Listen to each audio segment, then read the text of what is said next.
उपस्थित सर्वांचं पुन्हा एकदा सहर्ष टाळ्यांच्या गजरात स्वागत. सर्वांना नमस्कार. जिच्या हाती पाळण्याची दोरी ती जगाला उद्धारी, पण आजच्या स्त्रीच्या हाती केवळ पाळण्याची दोरी नाही तर ज्ञानाची कवाड उघडून ती नवी पिढी घडवत आहे.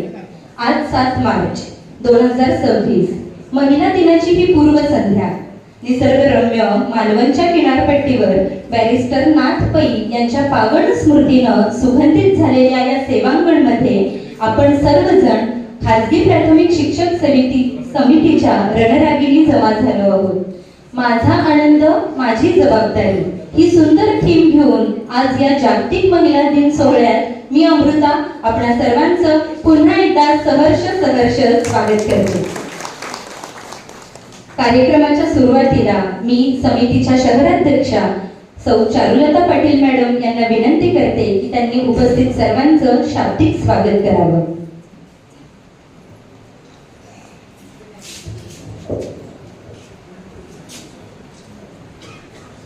सर्वांना नमस्कार.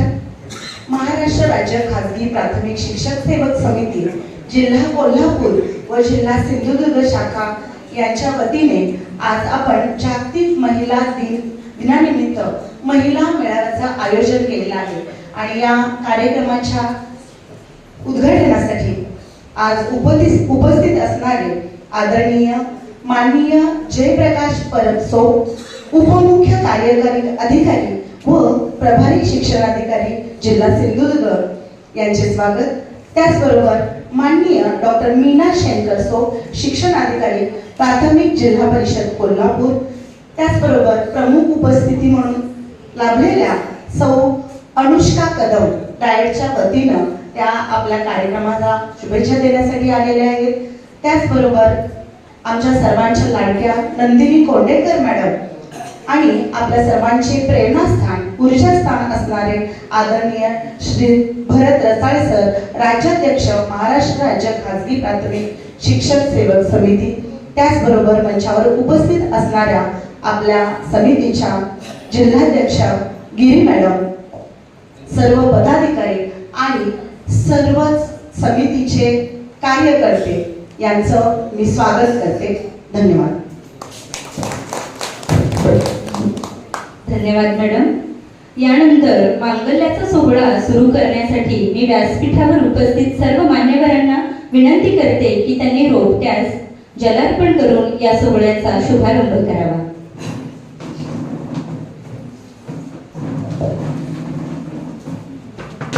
मान्यवरांच्या शुभ हस्ते रोपट्यास जलार्पण होत आहे. ज्याप्रमाणे आपण या रोपट्याला पाणी घालून ते जगवतो, तसेच आपल्या विद्यार्थ्यांच्या मनात ज्ञानाचं बीज पेरून आपण उद्याचा भारत घडवत आहोत. वृक्षवल्ली आम्हा सोयरे वनचरे या उक्तीप्रमाणे पर्यावरणाचं रक्षण करणं ही आपली सर्वांचीच जबाबदारी आहे. ज्या जिद्दीनं आपण आपलं कुटुंब आणि आपली शाळा घडवतो, त्याच संवेदनशीलतेनं आपण या निसर्गाचेही देणं लागतो. हे रोपटं जसं जसं वाढेल तसाच सावित्रीच्या लेकींच्या कर्तृत्वाचा सुगंध सर्वत्र नक्कीच पसरेल.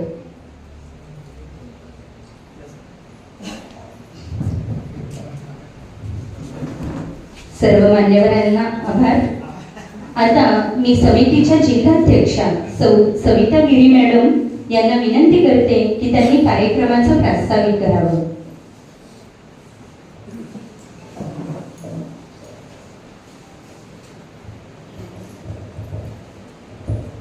सर्वांना नमस्कार. न्यूयॉर्कच्या लढ्यानं महिलांच्या अस्तित्वाला बळ दिलं आणि जगभर जागतिक महिला दिन साजरा होऊ लागला. आणि या जागतिक महिला दिनाच्या निमित्तानं आज सर्वजण खूप सारा प्रवास करून दमलो थकलो असतो तरी पुन्हा नव्या उमेदीनं एकत्र जमलो आहोत. तुम्हा सर्वांचं व्यासपीठावरील सर्व मान्यवरांचं मनपूर्वक स्वागत करते. खाजगी प्राथमिक शिक्षक सेवक समिती शहर शाखा शहर महिला शाखेच्या वतीनं दरवर्षी आपण विविध उपक्रम घेत असतो. महिला म्हटलं की समाजामध्ये अशी प्रतिमा आहे की 4 चौघी गोळा होतील, छान फुगड्या घालतील, कार्यक्रम करतील, एन्जॉय घेतील.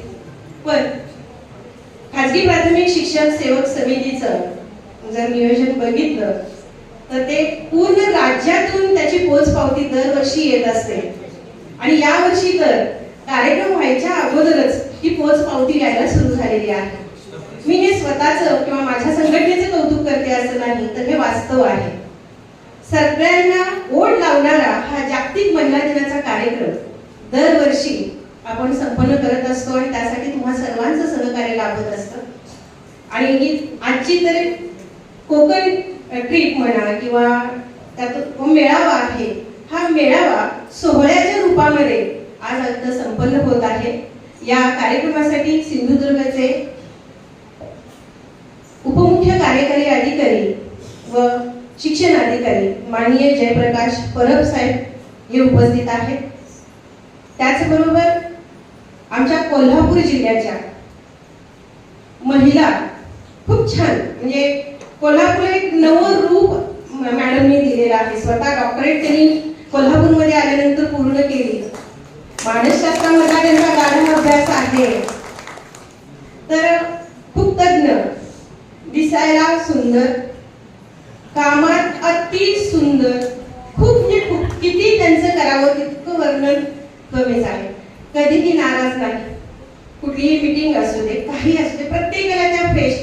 आणि वैशिष्ट्य म्हणजे कोणतंही काम घेऊन जा, त्याच्यामध्ये नकार कधीच नाही. त्याला सकारात्मक रूप कसं आणायचं, शिक्षकांची असू दे, सेवकांची असू दे, कर्मचाऱ्यांची असू दे, सर्वांची कामं किती सफाईदारपणे आपली करता येतील नियमामध्ये बसून. तर एक सक्षम महिला अधिकारी म्हणून त्या कोल्हापूरला लाभलेल्या आहेत. आम्हाला खूप अभिमान वाटतो. आम्ही सहजपणे मैत्रीण म्हणून त्यांच्याशी खूप वेळा बोललेलो आहोत. एकदा आम्ही सहज सगळ्याजणी मिळून, काही मुख्याध्यापिकाने सगळ्याजणी मिळून, ना अधिकार पदाचा रुबाब, काही नाही, अगदी कौटुंबिक गप्पा मारत त्या आमच्याशी सर्वांशी बोलल्या. त्यांनी स्वतःचं कौटुंबिक आयुष्य सुद्धा सांगितलं. कुटुंबावर प्रेम करणारी स्त्री, नाहीतर मी अधिकारी आहे, मला वेळ नाही, असं कधीच नाही. त्या ज्याला आमच्याशी बोलत होत्या त्यावेळेला त्यांनी आपल्या जाऊबाईंचं खूप पोट भरून वर्णन केलं. खूप पोट भरून आपल्या बायकांच्या मध्ये जाऊ म्हटले की 36 चा आकडा असतो. पण मॅडमांनी त्यावेळेला ज्याला सांगितलं ना, माझी जाऊ माझी आई आहे, म्हणजे त्यांचे मिस्टर आणि दीर यांच्यामध्ये जास्त अंतर असल्यामुळं जाऊबाई वयाने मोठे आहेत, पण त्यांना आई मानून त्या काम करतात. अशा स्त्रिया नाही आज. पण अशा मॅडम कोल्हापूरहून इथं आमच्या संघटनेवरती प्रेम करत असल्यामुळं इथंपर्यंत आल्या. मी मनापासून मॅडम आपलं स्वागत करते. इतका प्रवास कोणी करणार नाही.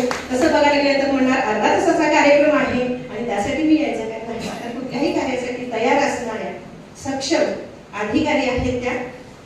आणि भरत रसाळे सर हे आमचं सगळं पाठबळ आहे. पूर्ण राज्यात कुठेही जा, रसाळे सर म्हटलं की कुठलं काम थांबणार नाही, हे मात्र नक्की आहे. आणि असं आमचं पाठबळ असणारे, प्रेरणा असणारे, आमची हिंमत वाढवणारे, म्हणजे इतकं मोठे कार्यक्रम स्त्रियांनी आयोजित करणं, नियोजन करणं, एवढा समूह इथपर्यंत आणणं शक्यच नाही. लग्नाच्या वेळेला फुकटची जेवणारी नंतर चला म्हटलं तरी माणसं येत नाहीत, पण प्रेमापोटी इतकी माणसं इथं आलेत, मन भरून येते. तर पाठीशी असणारे आमचे भरत रसाळे सर, त्यांच्या हिमतीमुळं सर्वजण, आम्ही स्त्रिया असो पुरुष असो, सर्वत्र काम करतो. त्यांचंही असं आहे, कुठलंही कार्य तडीला न्यायचं, मुळात सकट ते तडीला घेऊन पूर्ण करायचं, असं असणारे आमचे राज्याध्यक्ष भरत रसाळे सर. त्याचबरोबर माननीय ज्येष्ठ अधिव्याख्यात्या कुदळे मॅडम, त्यांच्या वतीनं उपस्थित असणाऱ्या अनुष्का कदम मॅडम यांचंही मनपूर्वक स्वागत. आणि आमची माईची लेखणी कधीच थांबलेली नाही. कायम काही ना काही ते प्रकाशन करत राहणं, लिहित राहणं. काही जरी असलं तर माईचे मेसेज हे खूप सुंदर असतात, हृदयापर्यंत पोहोचणारे मेसेज असतात. त्याच माईनं म्हणजेच आमच्या नंदिनी कोंडेकर मॅडम निवृत्त आहेत, पण छंद मात्र निवृत्त झालेला नाही, छंद चालूच आहे. आज त्यांनी एक पुस्तक लिहिलेलं आहे. पुस्तकाचं नाव किती आहे बघा, गोव्या कालबाह्य झाल्या, पण त्यातला ओलावा कुठंच मिळणार नाही. तो माईनं जपला आणि स्वरकंठी असं सुंदरसं नाव देऊन माईनं पुस्तक लिहिलेलं आहे, त्याचंही प्रकाशन आज होणार आहे. त्याचबरोबर सिंधुदुर्गचे इथले स्थानिक Rakesh Parab sir, Keshav Bhosale sir, Neha Gawande madam, Vinayak Dalvi sir, Kunal Angane sir, Bhushan Sawant sir आणि त्याचबरोबर आमची सगळी खाजगी प्राथमिक शिक्षण सेवक समितीची महिलांची टीम आणि या महिलांच्या टीमला पाठबळ देणारी पुरुष मंडळींची टीम, या सर्वांचं मी मनपूर्वक स्वागत करते. 2 दिवसाचा हा आपला कार्यक्रम असणार आहे. आजचा कार्यक्रम आपण इतका प्रवासातून येऊन सुद्धा पुन्हा टवटवीत चेहऱ्यानं इथं आलेलो आहोत. यानंतर सांस्कृतिक कार्यक्रमाचं सादरीकरण होईल. सगळ्यांच्या कलागुणांना वाव मिळणार आहे. आपण अगदी बौद्धिक असू देत, शारीरिक असू देत, वेगवेगळ्या प्रकारच्या स्पर्धा घेत असतो. प्रत्येकाला स्पर्धाच असते असं काय नाही, तर कलागुणांना वावही दिला जातो. तर या समितीच्या वतीनं महिलांची हिंमत वाढवण्याचं कार्य जितकं जमेल तितकं आम्ही करत आलेलो आहे आणि या कार्याला संघटनेच्या वतीनं पाठिंबा मिळतोय. तर या सर्वांचं मी मनपूर्वक स्वागत करते. अजून उद्याचाही आपला कार्यक्रम असणार आहे. तर या सर्वांचा आपण आनंद घेऊया. ही सर्व व्यासपीठाच्या समोरील सर्व मंडळी आपण उपस्थित राहिलात त्याबद्दल मी मनपूर्वक सर्वांचं स्वागत करते. धन्यवाद.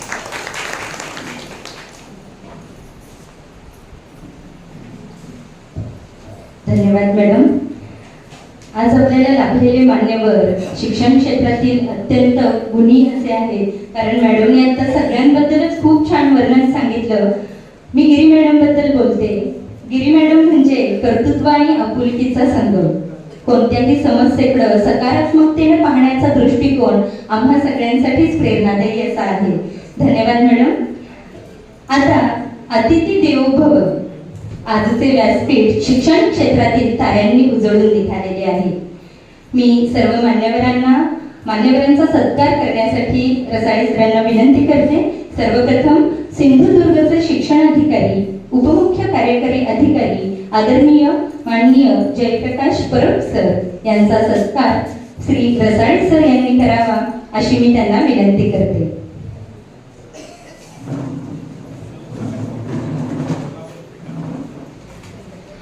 खास कोल्हापुरी फेटा, शाल,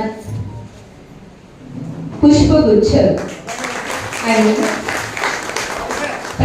खाजगी प्राथमिक शिक्षक सेवक समिती महाराष्ट्र राज्य यांच्या वतीनं देण्यात येणारा हा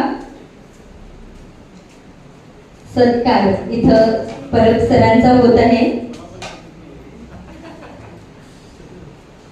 आपल्या उपस्थितीनं सेवांगणात चैतन्य निर्माण झालेलं आहे आणि त्याचप्रमाणे हा प्रसंग असा हा सोहळा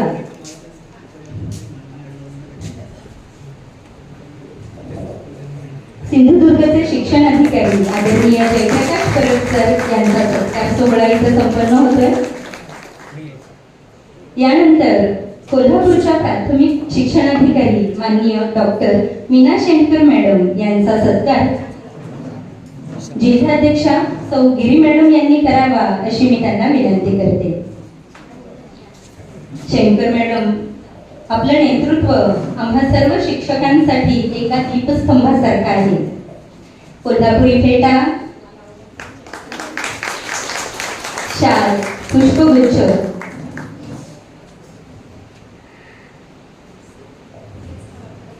आपल्या कडक शिस्तीतही एक मायेचा ओलावा आपल्या कार्यातून नक्कीच जाणवतो, ज्यामुळे कोल्हापूरचा शैक्षणिक डोलारा आपण समर्थपणे सांभाळत आहात. खूप खूप असे शेंडकर मॅडम यांचा सत्कार सोहळा इथे झालेला आहे. आता मी एका अशा व्यक्तिमत्वाबद्दल बोलणार आहे जे केवळ महाराष्ट्र राज्य खाजगी प्राथमिक शिक्षक सेवक समितीचे राज्याध्यक्ष नाहीत, तर ते मोठ्या परिवाराचे आधारबळ आहे. अर्थात आमचे प्रेरणास्त्रोत आदरणीय भरत रसाळे सर. रसाळे सरांच्या मार्गदर्शनामुळे आज आपण कोल्हापूर सोडून या मालवणच्या किनारपट्टीवर हा उत्सव साजरा करण्यासाठी आलेलो आहोत. सरांचा सत्कार श्री भोसले सर यांनी करावा अशी मी त्यांना विनंती करते. सरांबद्दल काय बोलावं. सर म्हणजे उत्साहाचा झरा आणि प्रेमाचा अथांग सागर. सरांच्या व्यक्तिमत्वात एक वडीलकीचा साधेपणा आहे आणि नेतृत्वाचा करारीपणा सुद्धा आहे. खाजगी प्राथमिक शिक्षक सेवक समितीचा हा जो डोलारा उभा आहे त्यामध्ये सरांची अहोरात्र मेहनत आणि सर्वांना सोबत घेऊन जाण्याची ही वृत्ती दिसते. धन्यवाद. मान्यवरांचे आभार. आजच्या या कार्यक्रमाला लाभलेले आणखी एक खास असे अतिथी म्हणजे डाएटच्या प्रमुख पाहुण्या अनुष्का कदम मॅडम यांचा सत्कार श्री डावरे सर यांनी करावा अशी मी सरांना विनंती करते.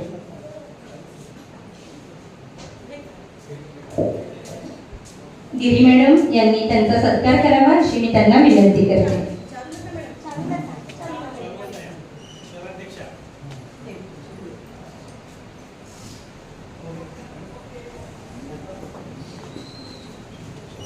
खास कोल्हापुरी फेटा पुष्पगुच्छ आणि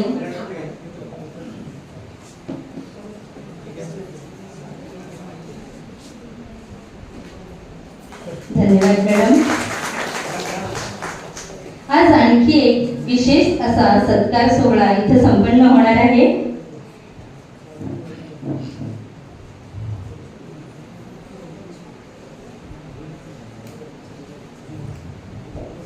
धन्यवाद मॅडम. सौ अनुष्का कदम मॅडम यांचा सत्कार इथे संपन्न झाला.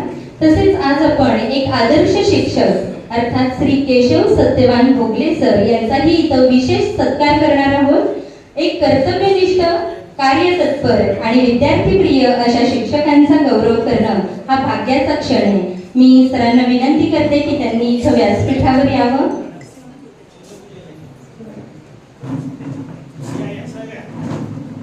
सिंधुदुर्ग जिल्ह्याच्या वतीनं इथं मान्यवरांचा स्वागत सत्कार होतो आहे.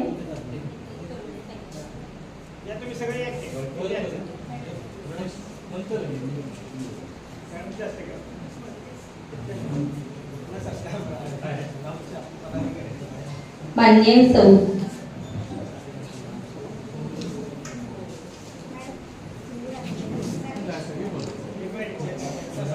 सिंधुदुर्गचे माननीय मीना शेंकर मॅडम यांच्या हस्ते सरांचा सन्मान होत आहे. टाळ्यांच्या गजरात सरांचा आपण सन्मान करूया.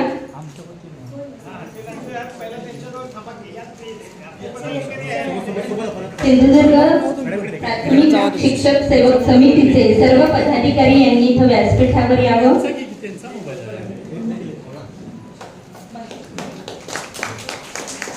कोल्हापूर खाजगी प्राथमिक शिक्षक समितीतर्फे सरांचा इथं गौरव चिन्ह देऊन सत्कार झालेला आहे. अभिनंदन सर भोगले सर. यानंतर सिंधुदुर्ग जिल्ह्याच्या वतीनं इथं सरांचा आणि मान्यवरांचा सत्कार सोहळा संपन्न होईल. रसाळे सर यांचा सत्कार सोहळा सिंधुदुर्ग खाजगी प्राथमिक शिक्षक सेवक समितीच्या वतीनं होत आहे. तर मी पदाधिकाऱ्यांना विनंती करते की त्यांनी व्यासपीठावर यावं.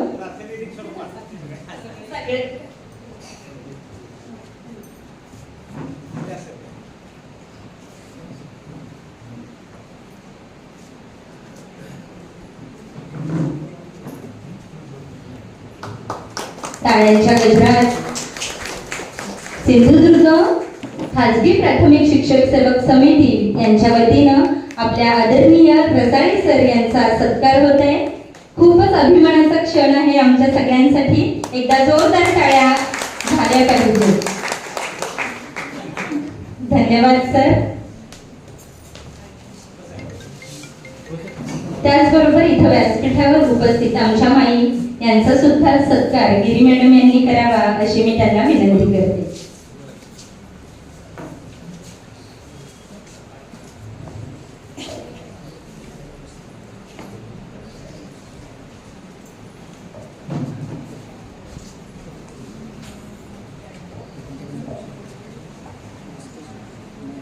धन्यवाद मॅडम. आपली खाजगी प्राथमिक शिक्षक सेवक समिती म्हणजे केवळ शिक्षकांची संघटना नाही तर तो एक धगधगता सेवा यज्ञ आहे.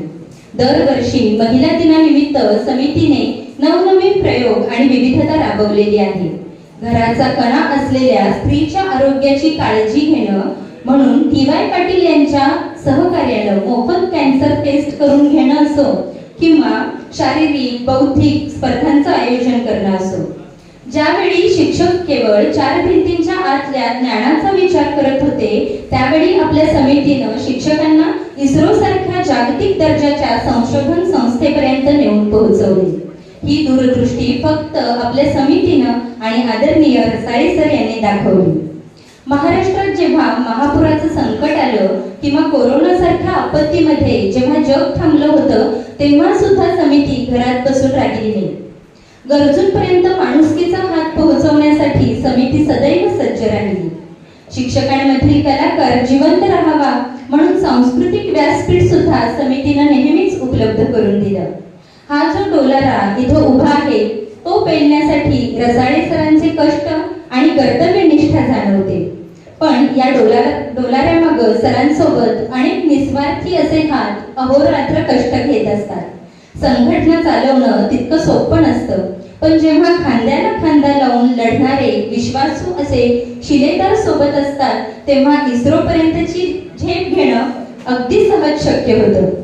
आपल्या समितीचे हे सर्व पदाधिकारी म्हणजे केवळ नाव किंवा पद नाहीत, तर ते सर्वजण या समितीसाठी सदैव झटत असतात. या सर्वांनाच उद्देशून मी एवढंच म्हणेन, एकटा चाललो तर फक्त रस्ता कापला जातो, पण सोबत घेऊन चाललो तर इतिहास घडवला जातो. आणि असा दैदिप्यमान इतिहास समितीने घडवलेला आहे. वळूया पुढील कार्यक्रमाकडे.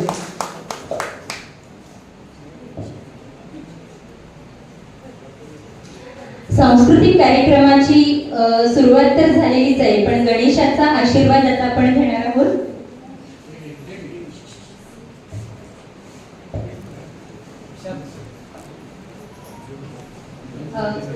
आत्ताच इथे कार्यक्रमासाठी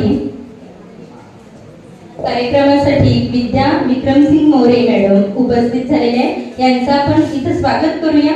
आणि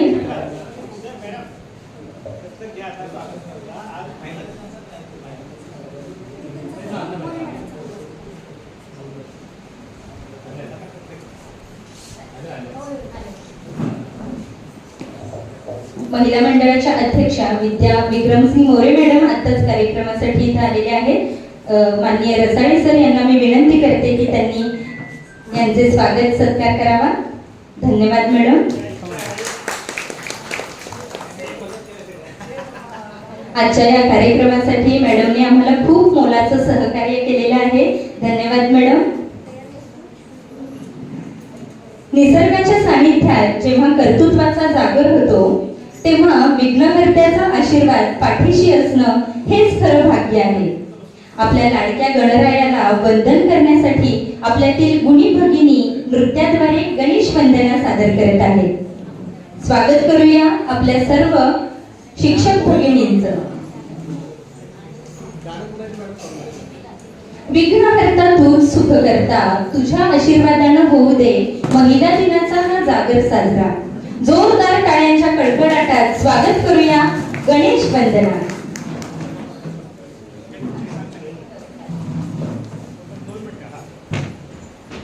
मालवणची ही अथांग सागर किनारपट्टी, बॅरिस्टर नाथ पै सेवांगणचं हे पवित्र अंगण आणि जागतिक महिला दिनाचा हा मंगलमयाचा सोहळा.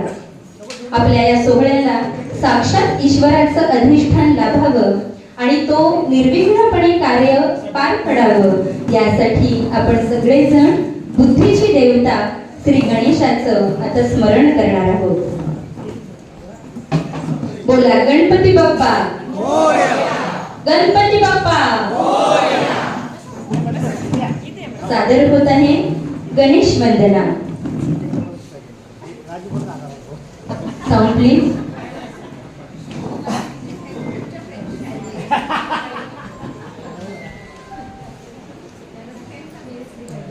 Sound please.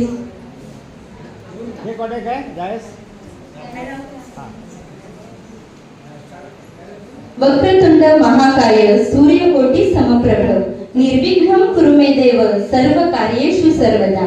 बोला गणपती बाप्पा मोरया. आवाज कमी येतोय. गणपती बाप्पा.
हॅलो.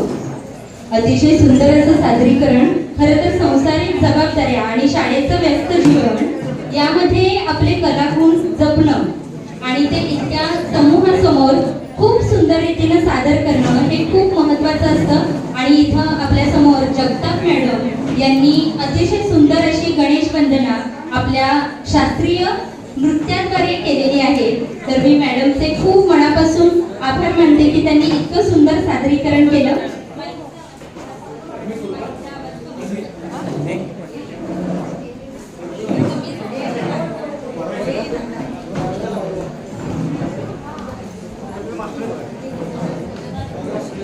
आता थोड्याच वेळात आपण इथं सांस्कृतिक कार्यक्रम सादर करणार आहोत. थोडंसं माहिती तर इथं रेंजचा प्रॉब्लेम असल्यामुळं कृपया तुम्ही जे सांस्कृतिक कार्यक्रम सादर करणार आहात त्याची गाणी आपण डाउनलोड करून घेतली तर आपलं कार्यक्रम सुरळीतपणे इथं चालू राहील. तर मी सर्वांना विनंती करते की जे सांस्कृतिक कार्यक्रमात सहभागी आहेत त्यांनी गाणी डाउनलोड करून ठेवावी.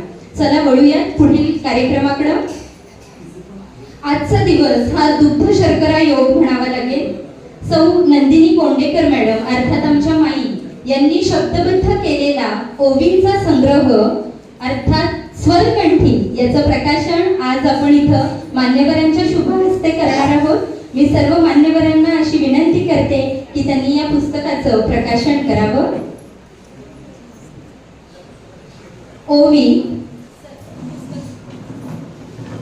ओवी हा आपल्या संस्कृतीचा कणा आहे. एका शिक्षिकेनं जपलेला हा ओवींचा वारसा खरोखरच कौतुकास्पद आहे. शब्दांच्या झाल्या ओव्या आणि ओव्यांचा झाला संग्रह. स्वरकंठीच्या रूपानं उमटला आनंदाचा हा अनुग्रह. सौ नंदिनी कोंडेकर मॅडम यांनी शब्दबद्ध केलेला ओवींचा संग्रह अर्थात स्वरकंठी याचं प्रकाशन आता इथं मान्यवरांच्या शुभहस्ते होत आहे. खरं तर ओवी हा आपल्या मराठी संस्कृतीचा, आपल्या मातीचा सुगंध आहे. पूर्वी जात्यांवर दळण दळताना आपल्या आई किंवा आपल्या बहिणी ज्या ओवी गात असत आणि त्यांचं सुख दुःख या ओव्यांमधून त्या सांगत असत, तेच संस्कार आज या ओवींच्या माध्यमातून आपल्या माईंनी आपल्या समोर गुंफलेले आहेत. आज त्याच परंपरेला आधुनिक रूप देऊन सौ नंदिनी कोंडेकर मॅडम यांनी आपल्या शब्दातून स्वरकंठीचा संग्रह आपल्या समोर सादर केलेला आहे. खूप खूप अभिनंदन मॅडम, धन्यवाद.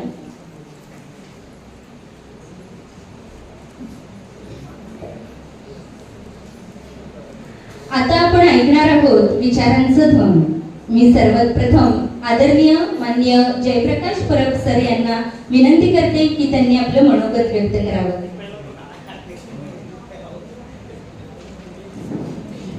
मी सरांना विनंती करते की त्यांनी आपलं मनोगत व्यक्त करावं.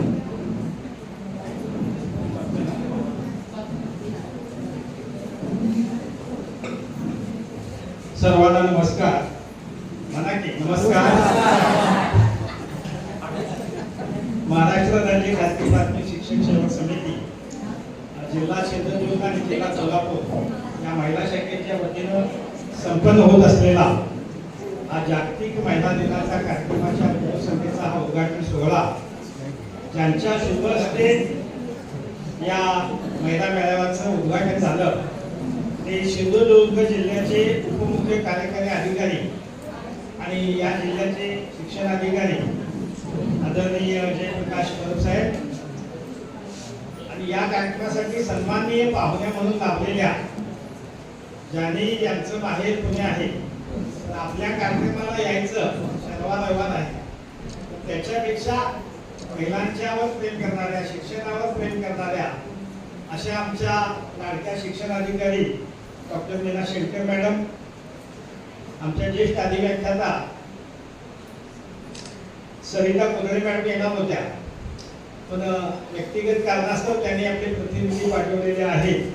त्या आदरणीय अनुष्का कदम मॅडम, भोसले सर, ज्यांचं आता स्वरकंठीचं प्रकाशन झालं, ज्या आपल्या जिल्ह्यामध्ये माई म्हणून प्रसिद्ध आहे, त्या कोंडेकर मॅडम आणि ज्यांनी आमचं स्वागत केलं, बऱ्यापैकी ह्या सगळ्या कार्यक्रमाचं संयोजन करण्यासाठी मदत केली, ते या सिंधुदुर्ग जिल्ह्याचे सगळे पदाधिकारी राकेश परब साहेब, यशोद भोसले सर, नेहा गवंडे मॅडम, विनायक दळवी, कुणाल जंगणे, भूषण सावंत आणि परब साहेब आणि शेळकर मॅडमना सांगू इच्छितो, एवढा मोठा कार्यक्रम सगळं नियोजन करायचं आणि घ्यायचं यासाठी महिला या सगळ्या धडपडलेल्या आहेत. मी निमित्त मात्र आहे. त्यामध्ये प्रामुख्यानं आपल्या या जिल्हाध्यक्षा सविता गिरी मॅडम, शहराध्यक्षा चारू पाटील मॅडम, महासचिव छाया हिरोडे, सारिका पाटील, विद्या पाटील, माणिक सपाटे, पार्वती नंदुरे, वर्षाताई वायदंडे, सुनीता डावरे, रोहिणी येडगे, अश्विनी घोकरे, माधुरी घाटगे, स्मिता दीक्षित, अर्चना पाटील, रजनी कोळी, भारती पाटील, संगीता साळोके, प्रियांका गवळी, शशिकला गुरव, सुवर्णा पाटील, पद्मा सुतार, संजीवनी भारती, सोनाली पाटील, शीतल सूर्यवंशी, अश्विनी देसाई, नैना पाटील, रेखा पाटील, ज्योत्स्ना पवार, स्नेहा चव्हाण, जयश्री जाधव, सुजाता पाटील, सायली शेडगे यांना पाठबळ देणारे माझ्या सगळ्या संघटनेचे पदाधिकारी. एवढीच मी नावं एवढ्यासाठी या सगळ्यांची घेतली की हा सगळा खटाटो प्रत्येक जिल्ह्यामध्ये आम्ही प्रत्येक वर्षी महिला दिनाचा कार्यक्रम घेत असतो. यावेळेला कोकणामध्ये बॅरिस्टर नाथ पै या संकुलामध्ये सेवांगणामध्ये घ्यायचं ठरवलं आणि सगळ्यांनी होकार दिला आणि हे सगळं करत असताना प्रत्येकाने पदरचे 5,000 रुपये खर्च करून या इथं आलेले. सांगण्याचा हेतू काय, चळवळीसाठी असं योगदान देणं हे अतिशय महत्वाचं असतं. गेल्या वेळी आम्ही चिपळूणला गेलो, त्याच्या अगोदर आम्ही औरंगाबादला गेलो, धुळ्याला जातो, ते संघटनेचा घटक पण असतो. पण महिला दिनाच्या निमित्तानं अशा पद्धतीनं महिलांनी कार्यक्रम करावा, इथं येऊन करावा, आपली कला सादर करावं, यासाठी या सगळ्या महिलांपैकी आज शनिवार रविवार सगळा संसार सोडून इथं आल्या, त्याबद्दल सगळ्यांनी करावा. कारण कारण चळवळीसाठी वेळ देणारी माणसं कमी आहे आणि त्यातल्या त्यात 5,000 बदल पण कोण निर्णय घ्यायचं. पण त्याचबरोबर तुम्हाला या 2 गुणी माणसांसाठी तुम्ही एका टाळ्या वाजवा. एक कारण म्हणजे जयप्रकाश परब साहेब हे उपमुख्य कार्यकारी या जिल्ह्याचे आहेत. सध्या अधिवेशन चालू आहे. कोणता प्रश्न कधी विचारला जाईल, कधी माहिती मागितली जाईल हे काही माहीत नसतं. 24 तास अधिवेशन होईपर्यंत त्यांचे कार्यालय चालू असतं आणि त्यांची म्हणजे माहिती असावं, माणूस किती आपल्याला एक समर्पण करत असतो, आपल्यावर प्रेम करत असतो. 3.5 तासाचा प्रवास करून या कार्यक्रमासाठी आले. घरामध्ये आई आजारी आहे, पण आमचे परममित्र आंगणे साहेब जे आहेत गृहराज्यमंत्री यशवंतरावांचे, ते त्यांचे स्नेही आहेत. त्यांनी फोन केला, आम्ही विनंती केली, आपल्या गावडे मॅडम कुठे आहेत, त्यांचे ते क्लासमेट असं हे सगळा गोंधळ आहे. आणि त्यामुळं आज कार्यक्रमाला मला समाधान काय वाटतं सर, तुम्ही माझे काय ऐकत काय जे येणारे पाहुणे तेवढ्यांचीच आम्ही नावं घालतो. गेल्यापासून येणारेच अगदी मुख्यमंत्री जरी आले तर येणार नसाल तरच. वर्षा गायकवाड शिक्षण मंत्री असतात की त्यांना विचारलं, मॅडम मी नाव घालणार तर तुम्ही यायला पाहिजे. आणि त्या पहिला कोल्हापूरला आले.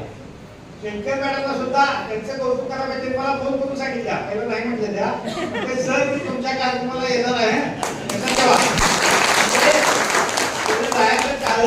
महिलांच्या जागतिक महिला दिनी आपल्या जिल्ह्यातल्या महिला बाहेरच्या जिल्ह्यामध्ये जाऊन आपले योगदान देत आहेत. त्यामुळं त्यांचं सुद्धा मी त्यासाठी कौतुक करायला पाहिजे म्हणून या ठिकाणी आलेले आहेत. असे शिक्षणप्रेमी सगळे अधिकारी या आपल्याला भेटलेले आहेत. ही सगळी गडिंग्लज असेल, अगदी कागल असेल, चंदगड असेल, इचलकरंजी असेल, शाहूवाडी असेल, पन्हाळा या सगळ्यांचे प्रतिनिधी पॅटर्न सगळे आलेले आहेत. आणि हे सुद्धा हे 4-5 मंडळी दिसत असतील. खाजगी शाळा इथं कमी आहे, अगदी 29 एवढाच पण आहे.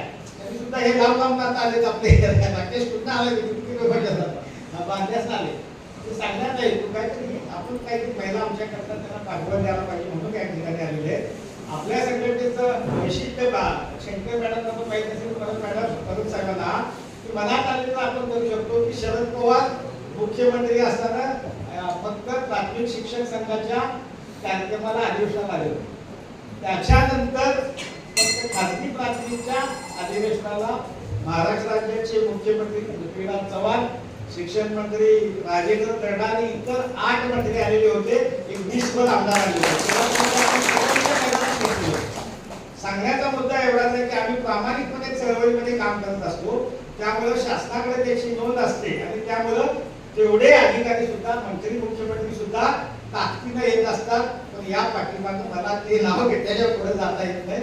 बंटी पाटील हे आमचे घरचे असल्यामुळे एका फोनवर सगळे मंत्री मुख्यमंत्री आले होते. एक पत्र सुद्धा आम्ही दिले नव्हतं तुम्ही कार्यक्रमाला यावं असं. सांगण्याचा मुद्दा असा की अशी चळवळ आपली राज्यभर फोफावलेली आहे. कुठे प्रश्न असेल तर आपण चांगल्या पद्धतीने मांडत असतो. आपला मी जास्त वेळ घेणार नाही, पण महिला दिनाच्या पूर्वसंध्येला आपल्याला आम्ही कोल्हापूर जिल्ह्याचे मॅडम थीम नवीन प्रत्येक आता आंतरराष्ट्रीय WH म्हणजे आता जे काही महिला दिन आहे त्याचं बोधवाक्य 26 काय आहे, न्याय आणि हक्क फक्त महिला आणि मुलींच्यासाठी. या चालू वर्षाचं थीम आहे 2026. तर आपल्या कोल्हापूर जिल्ह्यात आम्ही यावर्षीचं थीम काय ठरवलं, माझा आनंद माझी जबाबदारी. म्हणजे आनंद मिळवण्यासाठी सगळे आम्ही आलेलो. त्यामुळं असा आनंद आपण आज उद्या घ्यायचा. या उद्घाटन सोहळा होईल, सांस्कृतिक सगळ्या स्पर्धा होतील, आपण आपली कला सादर कराल, बक्षिसं मिळतील. पण त्याचबरोबर आपण सगळे मॅडम हे सगळे शिक्षक आहेत.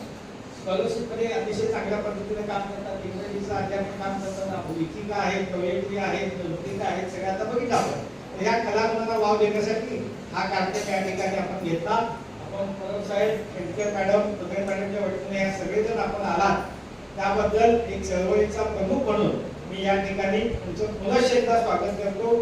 जागतिक महिला दिनाच्या माझ्या सगळ्या तमाम महाराष्ट्रातल्या, कोल्हापूरच्या महाराष्ट्रातल्या तमाम माझ्या भगिनींना शुभेच्छा देतो आणि मी थांबतो. जय हिंद, जय महाराष्ट्र, जय महिला. धन्यवाद सर. यानंतर मी आदरणीय परब सर यांना विनंती करते की त्यांनी आपलं मनोगत व्यक्त करावं.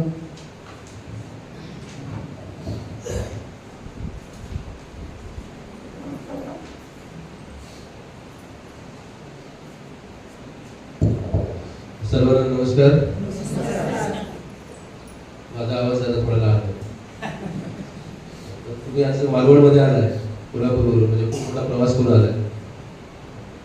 मी तुमचं सिंधुदुर्ग जिल्ह्यामध्ये स्वागत करतो. आजच्या महाराष्ट्र राज्य खाजगी प्राथमिक शिक्षक सेवक समिती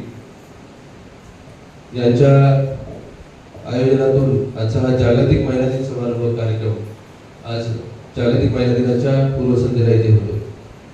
त्या निमित्तानं आजच्या कार्यक्रमाच्या निमित्तानं व्यासपीठावर उपस्थित असलेल्या कोल्हापूर जिल्ह्याच्या सन्माननीय शिक्षणाधिकारी डॉक्टर मीना शेखर मॅडम, त्याचप्रमाणे ज्यांनी हे सर्व जुळून आणलं ते या संघटनेचे राज्याध्यक्ष सन्माननीय भरत रसाळे सर, त्याचप्रमाणे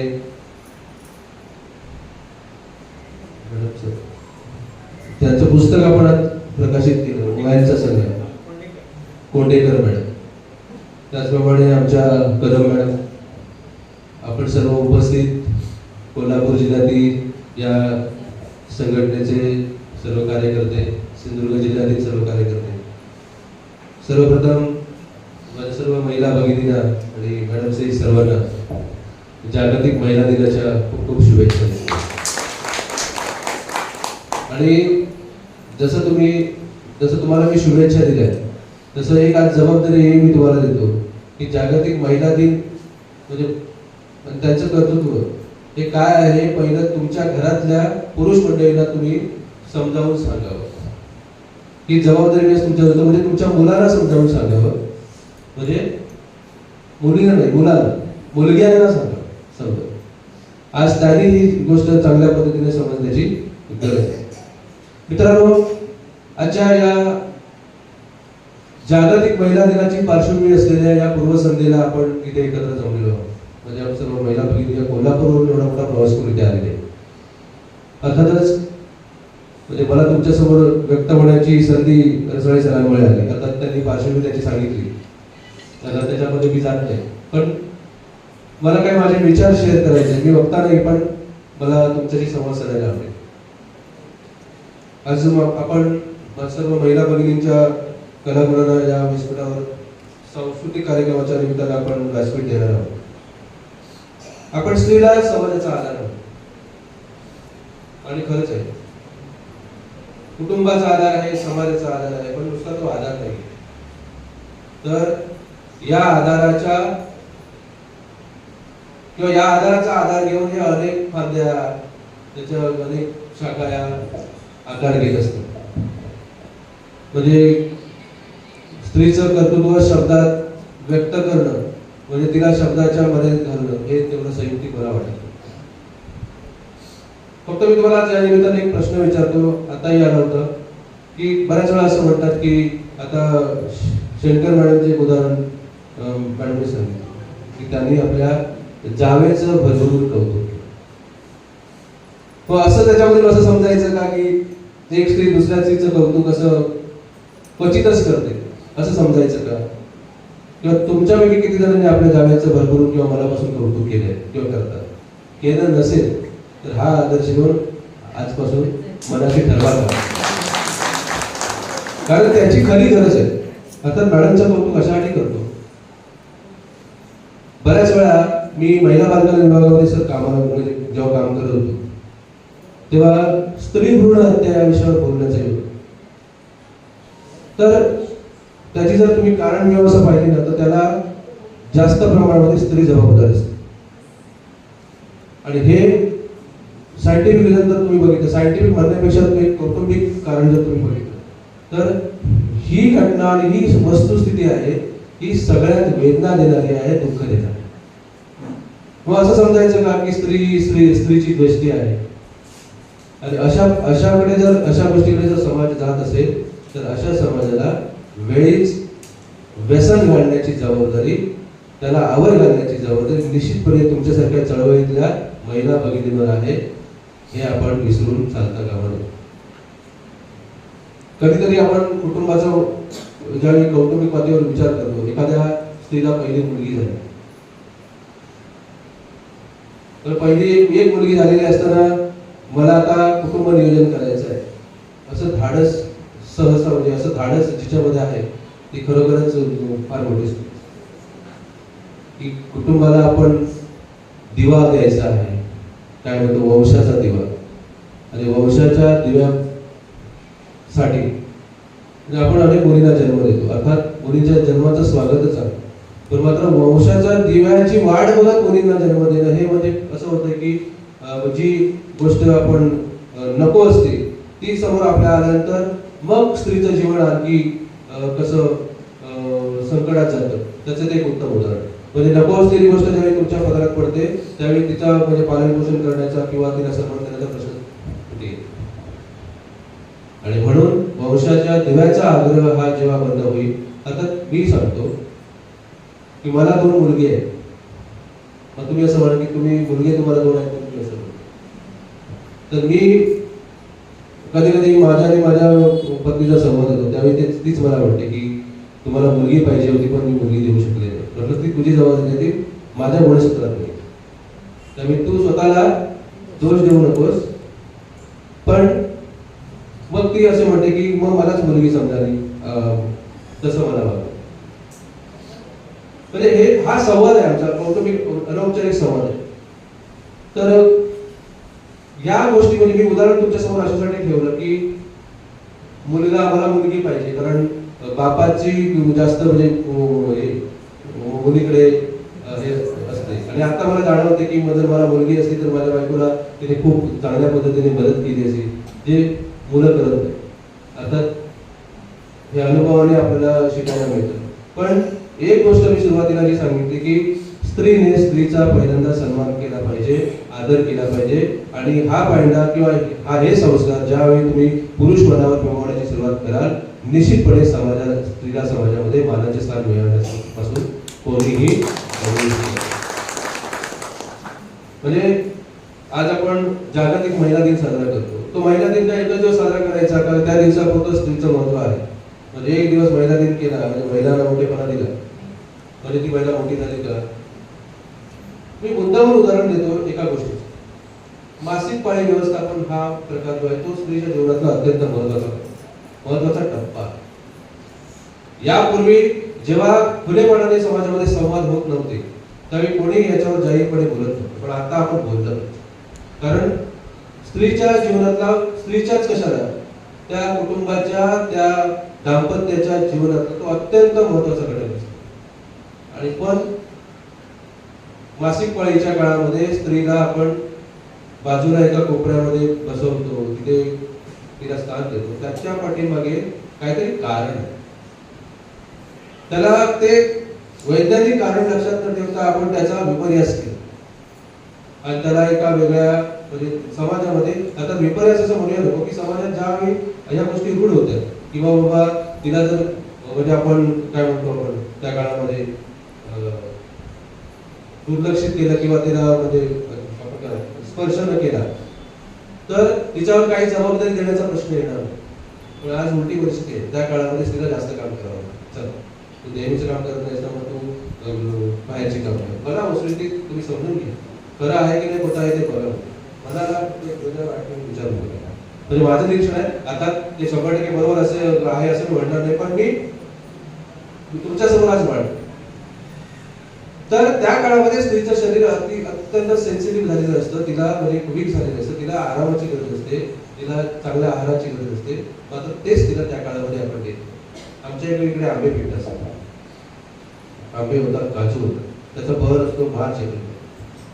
पण आपण त्याला पाणी कधी घालतो? घालतच नाही. पावसाळ्यामध्ये भरपूर पाणी घालतो. कधीतरी छोटी कलम असताना आपण पाणी घालतो. का तर ती पुढे मोठं होऊन त्यांनी आपल्याला फळं दिली पाहिजे. पण खरी गरज ज्यावेळी ते फळाला आल्यानंतर ज्यावेळी त्याची झीज जास्त प्रमाणामध्ये होत असते त्यावेळी खरं पाण्याची आणि खताची गरज असते, जे की आपण तिला देत नाही. त्यावेळी आमच्याकडचे लोक त्याला कळता घालतात, त्याच्यावर फवारणी करतात. म्हणजे हे असं झालेलं आहे की प्रीमॅच्युअर डिलिव्हरी करायची.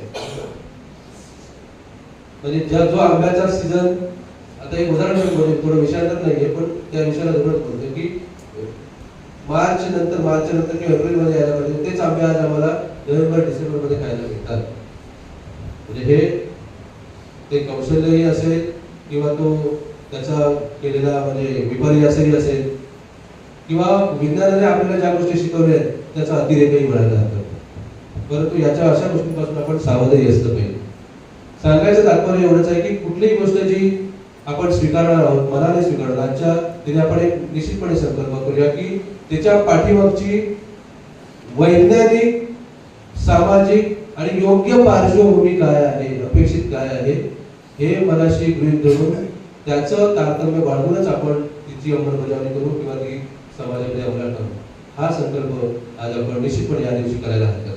कारण एखादी गोष्ट समजून घेतल्याशिवाय ती अंमलात आणणं तर हे अत्यंत मूर्खपणाचं आहे आणि त्यामुळे समाज हा विधायक दृष्टीकडे जाता तो विघातक दृष्टीकडे जाईल, समाजाची दृष्टी बदलेल आणि हे वेळीच टाळणं हे आपल्या हातात आहे. मी तुम्हाला सगळ्यांना आवाहन करतो की या दृष्टीने तुम्ही ही तुमची चळवळ आहे ती मार्गक्रमण करावी. आज तुम्ही खूप चांगल्या पद्धतीचा सर इथे एक कार्यक्रम आयोजित केलेला आहे. म्हणजे मला तर असं उद्बोधन किंवा असं बोलणं आवडत नाही, म्हणजे अनुभव शेअर करायला आवडतात. आता मी जास्त अनुभवी नाही, पण वेगवेगळ्या विभागामध्ये जिथे काम केलं तिथे मला खूप चांगलं अगदी ग्रासरूट लेवलला काम करण्याची संधी मिळाली. अर्थात मी 8 वर्ष शिक्षण सेवक होतो. 8 वर्ष मी शिक्षण सेवक होतो. या जिल्ह्यातला 1 नंबरचा शिक्षण सेवक मी होतो. तिथे स्कीम जेव्हा आली त्यावेळी पहिला बळी माझा गेला असं मी केलं म्हणतो. पण त्याच्यातूनही मला काही गोष्टी शिकायला मिळाल्या. म्हणजे आम्ही जेव्हा काम करत होतो ग्रामीण भागामध्ये तिथे महिला पुरुष एकत्र येतील. अक्षरशः आम्ही ज्यावेळी महिलांना एकत्र आणलं आणि त्यांना धावताना पाहिलं ना त्यावेळी खूप समाधान वाटलं की याने फक्त काय असं चूल आणि मूल या गोष्टी पुरतच मर्यादित राहायचं नाही, या उत्तुंग भरारी घेऊ शकतात. आणि मी असं उद्बोधक बोलण्यामध्ये जर म्हटलं तर आज समाजातलं कुठलंही म्हणजे कब्जा म्हणतो आपण शिखर घ्या की कुठलाही क्रीडा प्रकार घ्या, शैक्षणिक घ्या, राजकारणात घ्या, स्त्रियांनी त्यांच्यावर सोपवलेली जबाबदारी अत्यंत अभिमानाने आणि देशाच्या म्हणजे प्रतिष्ठेमध्ये मानाचा तुरा रोवला जाईल अशा पद्धतीने त्यांनी ती बजावलेली आहे. कितीतरी उदाहरणं तुम्हाला मी देऊ शकतो. व अशा निवडक स्त्रिया ज्या समाजामध्ये आहेत का नाही, प्रत्येक स्त्री तिच्या पातळीवर अद्वितीय असते आणि म्हणून त्या स्त्रीचा त्या प्रत्येक पातळीवर आपण सन्मान केला पाहिजे. दुसरी गोष्ट एक आहे की मीडिया म्हणजे आपण जे डेली सोप्स म्हणतो ज्याच्यावर आपण खूप संवेदनशील होऊन त्याच्याकडे पाहिलं पाहिजे. आणि दुसरा आहे मोबाईल, जे कधीही तत्ववेत्ते नव्हते, ज्यांनी कधीही पुस्तक वाचलेलं नव्हतं आयुष्यामध्ये, जे कुणालाही म्हणजे बोलतही नव्हते समोर, त्यांच्या आज व्हॉट्सअपच्या पोस्ट बघा, म्हणजे सगळे अंतर्मुख होऊन काय ना काय फॉरवर्ड करत असतात किंवा जे गरजेचं नाही असंही फॉरवर्ड करतात. तर कधीतरी असं वाटावं की वा की हा म्हणजे तत्वचिंतन झाला की असे सुद्धा विचार करत असतात. म्हणजे डेली सोपचा मी विषय यासाठी म्हणतो की त्याच्यामध्ये जे कुटुंबाचं किंवा जे दाखवलं जातंय ती वस्तुस्थिती आणि आपलं जीवन त्याच्यामध्ये खूप मोठी तफावत आहे. मुळात अगदी चित्रीकरण करताना जो एवढा महालासारखा जो काय घर वगैरे दाखवतात तर जे की शक्य नाही आपल्याला, म्हणजे असं क्वचित लोकांकडे अशा गोष्टी असतात. इथपासून सुरुवात होते आणि संस्कार म्हणाल तर संस्कार ज्याच्यातून पेरले जातात अशा काही निवडकच गोष्टी असतील ज्या पूर्वीच्या काळामध्ये आपल्याला डीडी वगैरे दिसत होत्या. आताच्या याच्यामध्ये फार अपवादात्मक पद्धतीने दिसतात. त्याच्यामध्ये कोणतरी कुणावर कुरघोडी करण्याचा प्रयत्न करतोय, कोणतरी कुणाला त्रास देण्याचा प्रयत्न करतोय. म्हणजे या ज्या गोष्टी आहेत ना, या गोष्टीपासून आपण काही शिकत नाही आहोत. जर शिकत असतो किंवा शिकत असू तर खरोखरच त्या गोष्टी सादर करण्यामध्ये आणि घरामध्ये टीव्ही असण्याचं पुण्य आहे. मी कधीतरी ऐकलं होतं की आपले प्रसिद्ध अभिनेते वगैरे आहेत ते म्हणाले की आम्ही एवढे सिनेमा केलेले आहेत, आपले मराठी अभिनेतेच आहेत, पण तो म्हणाला माझ्या घरात टीव्हीच नाही. नाना पाटेकर मकरंद आरसवाडी नाही मॅडम, दुसरं एक तो म्हणतो की मी कुलकर्णी आहे. तर त्याने असं म्हटलं होतं की त्याने एवढे सिनेमा केले तर तुम्हाला माझ्या घरात टीव्ही मी घरात गेला तुम्ही शांतपणे झोपतो. आणि सगळ्यात आता विध्वंसक जर कुठली गोष्ट झाली असेल तर म्हणजे या जगामध्ये निर्माण होणारी प्रत्येक गोष्टी चांगल्यासाठी निर्माण होते, हा म्हणजे गृहीत धरून आपण ते जन्म अनुभव सुद्धा निर्माण झाला होता. कशाला तर त्याच्या छोट्याशा भागामध्ये असणारी प्रचंड ऊर्जा त्या औद्योगिक क्रांतीला मिळावी, उद्योगधंदे उभारावे आणि जगामध्ये विकास व्हावा.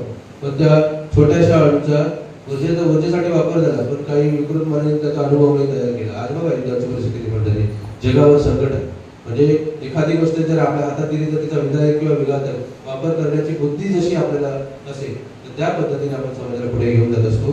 सर, मी आपले विशेष आभार मानेन, आपल्या सर्वांचे आभार मानेन की आपण चळवळीमध्ये खूप अंतर्मुख होऊन काम करताय आणि चळवळीसाठी वेळ देत आहे. तुमच्यासारखे कार्यकर्ते फार अपवादात्मक परिस्थितीमध्ये पाहायला मिळतात.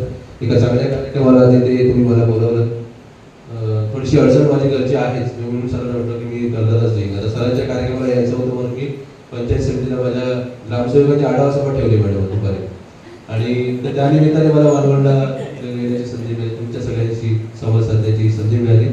मी पुन्हा एकदा आपल्या सर्वांना, महिला भगिनींना जागतिक महिला दिनाच्या मी शुभेच्छा देतो.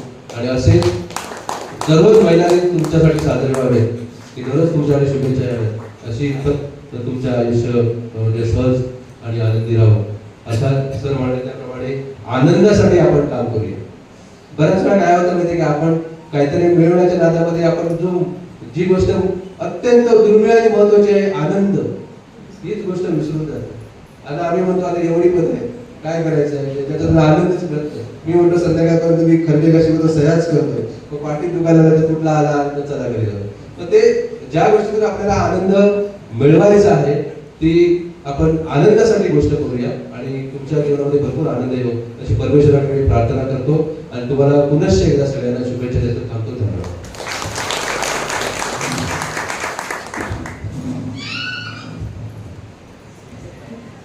जागतिक महिला दिनाचं औचित्य साधून आपण सर्वजण जमलो, पण महिला दिन हा एक दिवसाचा नसावा आणि तो समाजाला दाखवण्यासाठी नसावा, तर स्त्री सन्मानाची सुरुवात पहिल्यांदा आपल्या घरापासून झाली पाहिजे असा मोलाचा संदेश आपल्याला परब सरांनी दिला. मनापासून धन्यवाद सर.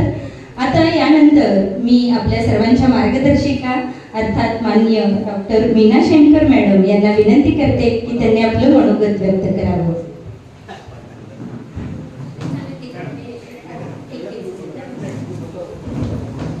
मॅडम, बोलण्याच्या अगोदर काही गोष्टी आपल्याला माहिती पाहिजे. या चळवळीवर आणि शिक्षण क्षेत्रावर प्रेम करणाऱ्या आपल्या बहिणी कशा आहेत, तर ह्या मेळाव्यासाठी मी लक्षात आणून सांगतो की खास आता मी फोन केला आणि कुठल्याही बाबा संघटनेचा कार्यक्रम आहे म्हणून ज्या येतात, आपण त्या मॅडमचा उभा राहा, त्या पुण्यावरून गडेकडे आले, दुसऱ्या संघाच्या मॅडम उभा राहा, त्या सुद्धा पुण्यावर तुम्ही खास या मेळाव्यासाठी इथे आलेल्या आहेत. आणि बघ, तिसऱ्या मंगल पाटील या बेळगावून खास या मेळाव्यात आले. सामान्य दिसतात, एकटे अमेरिकेला जाऊन देतात आणि इथं आमच्या रोहिणी आवडत मॅडम आहेत, स्वतःच्या सुनेला मुलीसारखं सांभाळलं आणि शिवछत्रपती पुरस्कार विजेते राधिका परालेच्या मम्मी म्हणजे सासू असून सुद्धा. आणि दुसऱ्या आपल्या चव्हाण मॅडम आले काय, आपले तारे आले पाहिजेत. आपण सगळे आहेत पण यांच्याकडून काही आपण आदर्श घेतला पाहिजे. शेतकरी मॅडम आपल्याला संबोधित करतील पण हे सुद्धा आलं पाहिजे म्हणून मी सांगितलं. धन्यवाद.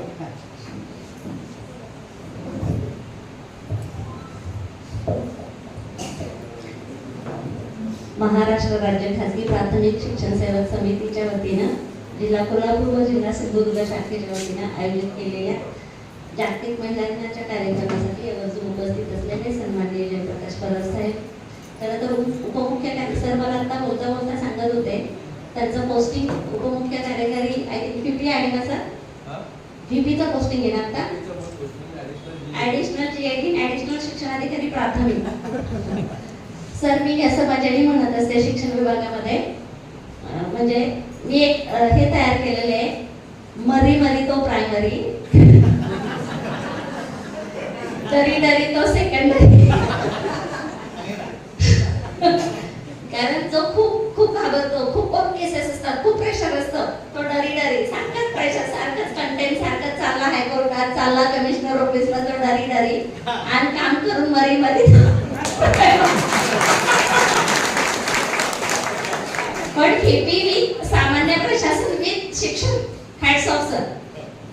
म्हणजे एक पद सांभाळताना काय वेळेची ओढाताण होते, कुटुंबाला वेळ देता येत नाही किंवा ऑफिसचं काम सगळे नीट होत नाही, हे आपल्याला माहित असताना 3 पद आणि व्हीपीचा डोलारा खूप मोठा आहे.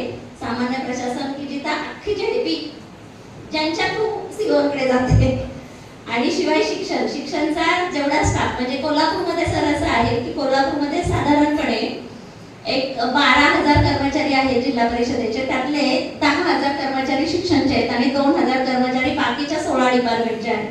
असं शिक्षणचा मोठा डोलारा असतो, असं सांभाळतात ते.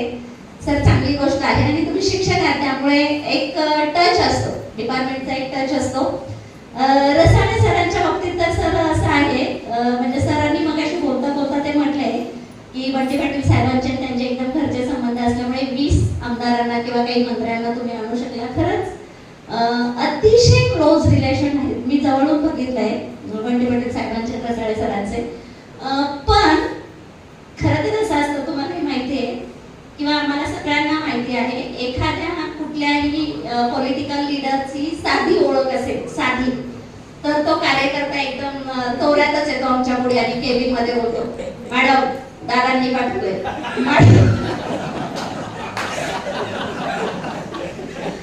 मॅडम साहेबांचा फोन होता. पण ते कधीही खरं तर ते हे सगळं ते करू शकतात. म्हणजे परवा भुसे साहेबांचा वाढदिवस होता, काल भुसे साहेबांचा वाढदिवस होता आपल्या सन्माननीय शिक्षण मंत्र्यांचा आणि त्यांना बर्थडे विश करायचं होतं भुसे साहेबांना. त्यांनी आजगावकर साहेबांना फोन केला, आजगावकर साहेब भुसे साहेबांचे तिथे गेले, त्यांनी फोन करून साहेबांना वाढदिवसाच्या शुभेच्छा दिल्या. इतकी ज्या व्यक्तीची पोच आहे त्याच्यामध्ये किती ॲटिट्यूड ऍक्च्युअल असला पाहिजे किंवा असतो. खरं तर असं आहे, आपल्याला माहिती आहे उथळ पाण्याला खळखळ हात, तुमच्यामध्ये डेप्थ खूप आहे म्हणून कदाचित ते नसेल. असे डेप्थ असणारे राज्याध्यक्ष तुम्हाला लाभलेले आहेत, हे मी माझ्या अनुभवातून सांगते. मला आता मॅडम बोलता बोलले की आम्ही हॉल केबिन मध्ये बसलो होतो, मॅडम किती वर्ष सर्व्हिस झाली, म्हणजे 30 वर्ष सर्व्हिस झालेली आहे. त्यामुळे हजारो नाही लाखो लोक भेटले, लाखो कार्यकर्ते समोर येऊन खुर्चीत बसलेले आहेत आणि त्यांचे ॲटिट्यूड, त्यांचे म्हणजे मी आता असं सांगते सर, बोलता लोकांना, मी माझ्या केबिन मध्ये बसले आणि दरवाजा उघडून आतमध्ये माणूस येऊन खुर्चीत बसेपर्यंत मला माहित असतं. येस सर, हे लोक तुमचा औपचारिक आभार मानतील, मी सगळ्यांच्या वतीनं तुम्ही आहात तेव्हाच आभार मानते.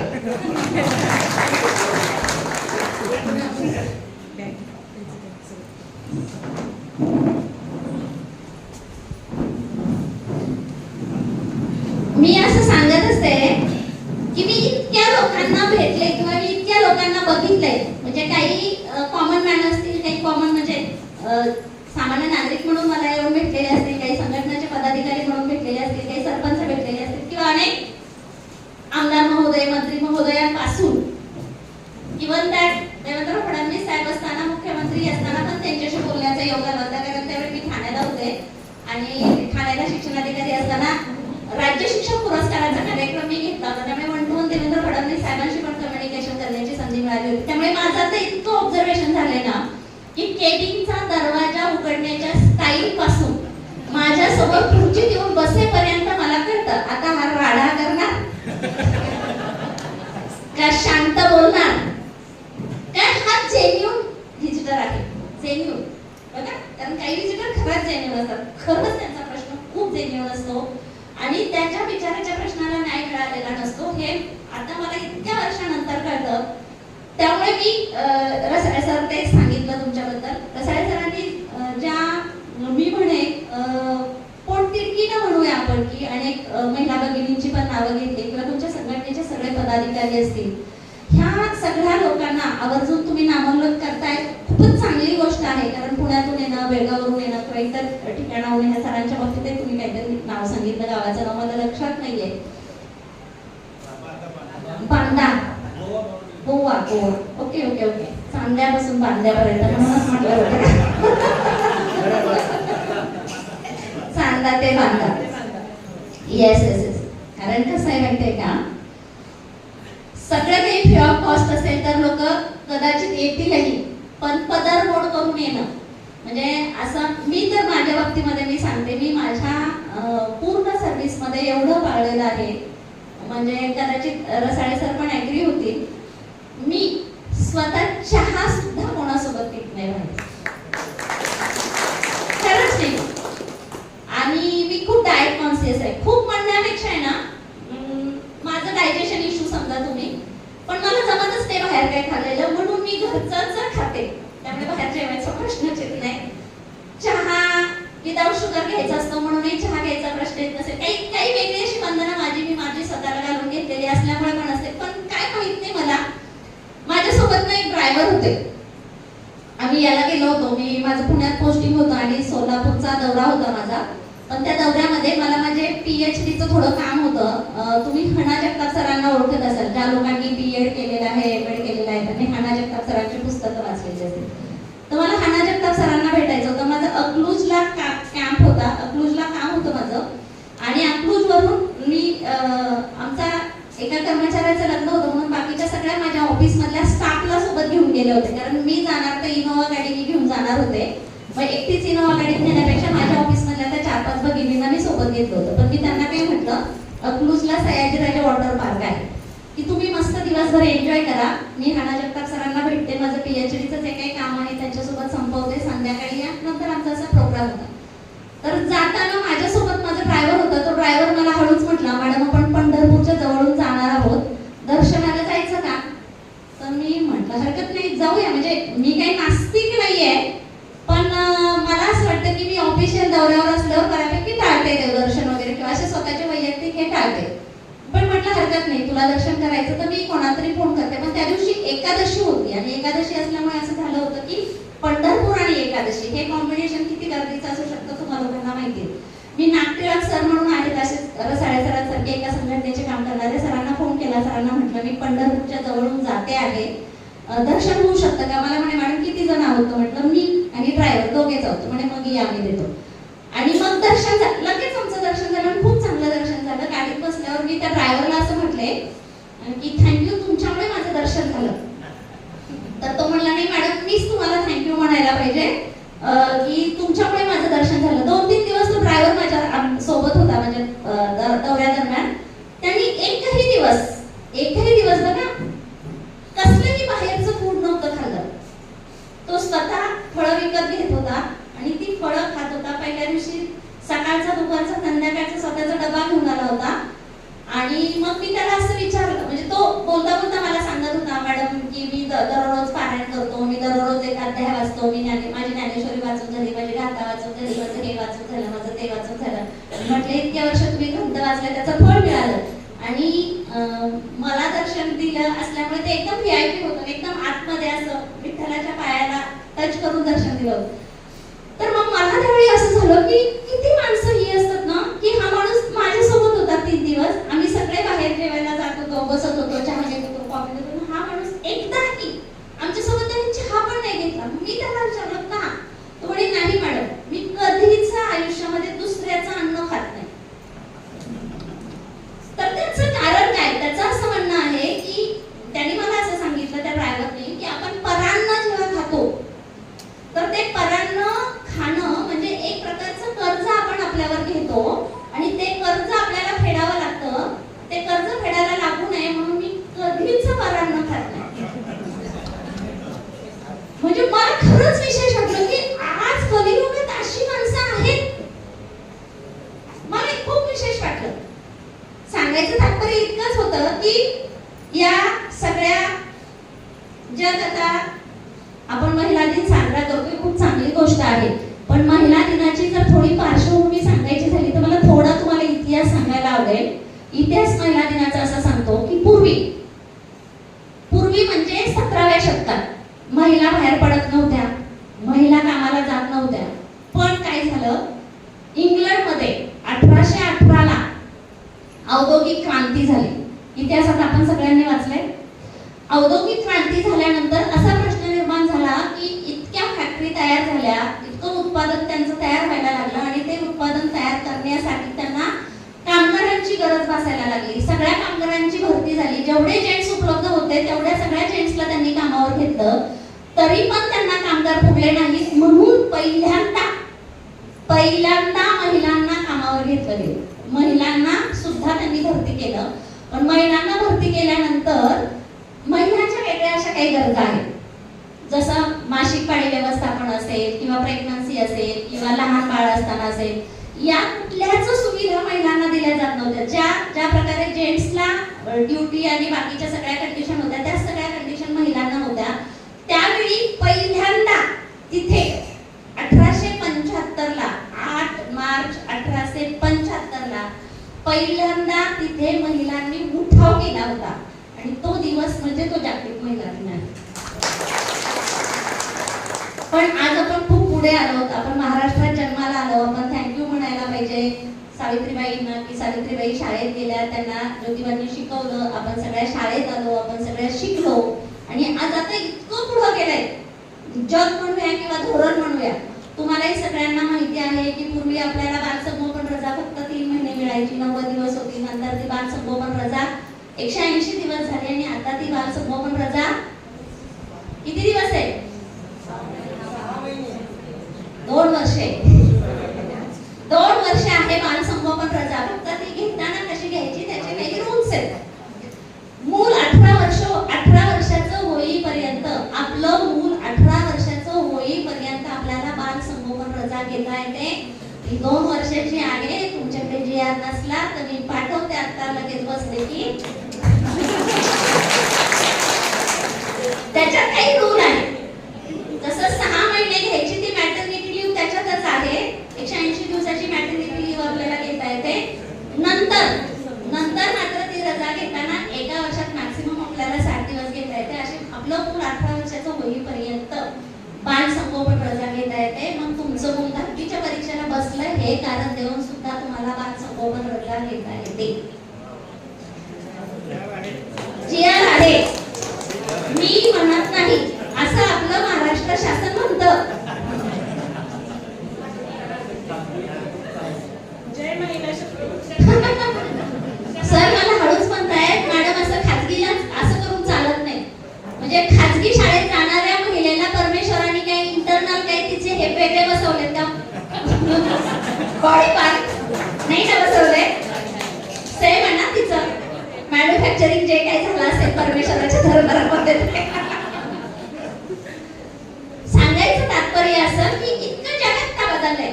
म्हणजे जो मी इतिहास तुम्हाला सांगितला, 1818 ची औद्योगिक क्रांती, 1875 8 मार्च महिलांचं पहिलं आंदोलन आणि आतापर्यंत आपण इतकं पुलाखालून पाणी गेले. अगदी मागच्या आठवड्यामध्ये मी एका राज्य लेवलच्या महिला ग्रुपमध्ये सहभागी आहे की तिथे फक्त ऑफिसर्स महिला आहेत, सगळ्या डिपार्टमेंटच्या आहेत. म्हणजे पोलीस डिपार्टमेंटच्या आहेत, ग्रामविकासच्या आहेत, सगळ्या डिपार्टमेंटच्या महिला आहेत. क्लास 1 महिलांचा आमचा एक ग्रुप आहे राज्य लेवलवर. त्या ग्रुपमध्ये मागच्या आठवड्यामध्ये एक पत्र होतं. आपले जे राज्याचे मुख्य सचिव आहेत त्यांच्याकडे एक मीटिंग अरेंज केली होती. त्या मीटिंगचा विषय असा होता, मासिक पाळी व्यवस्थापनाच्या अनुषंगाने राज्य शासनाला धोरण ठरवायचं आहे. ते धोरण ठरवण्यासाठी 2 महिलांना नॉमिनेट केलं होतं. 2 ऑफिसर्स आहेत आपल्या, एक डेप्युटी कलेक्टर आणि एक दुसऱ्या डिपार्टमेंटचे ऑफिसर आहेत. त्या दोघींना संघटनेतर्फे, राजपत्रित अधिकारी संघटनेतर्फे राज्याचे मुख्य सचिवांशी बोलण्यासाठी नॉमिनेट केलेलं होतं. आणि ती चर्चा काय झाली अजून त्याचं काही इतिवृत्त आलेलं नाही. आता इथपर्यंत धोरण ठरवण्याची गरज आहे हे शासनाला वाटायला लागलं, इथपर्यंत आपण गेलो. खूप चांगली गोष्ट आहे की कोणीतरी आपल्या नैसर्गिक ज्या काही गरजा आहेत त्या नैसर्गिक गरजा आहेत. मासिक पाळी व्यवस्थापन असेल, मॅटर्निटी लीव्ह असेल, बाल संगोपन रजा असेल, ह्या सगळ्या नैसर्गिक गरजा आहेत. त्या नैसर्गिक गरजांचा नैसर्गिक न्यायपत्राच्या अनुषंगाने विचार करून त्याच्यावर धोरण ठरवलं जाणारं सरकार आपल्याकडे आहे.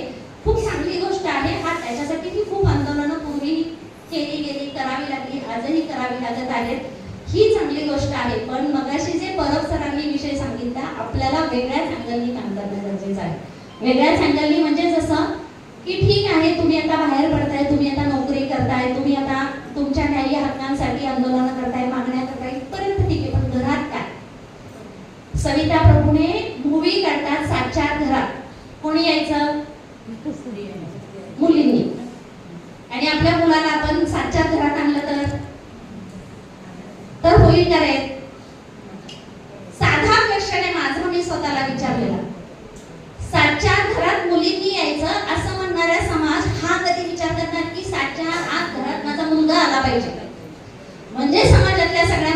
सुरक्षित राहतील. हा विचार ज्यावेळी आई म्हणून तुम्ही कराल, मुलावर आणि मुलीवर सारखे संस्कार कराल, त्यांना तुम्ही समानतेचं तत्व तुमच्या घरात शिकवाल. म्हणजे लहानपणापासून आईने जर मुलीला असंच वाढवलं की कधी स्वयंपाक करायला शिकणार, सासरी गेल्यावर असंच करशील का, हे ऐकून जर ती स्वयंपाक करायला शिकली तर त्या स्वयंपाकात प्रेम येईल का तिच्याकडून? नाही.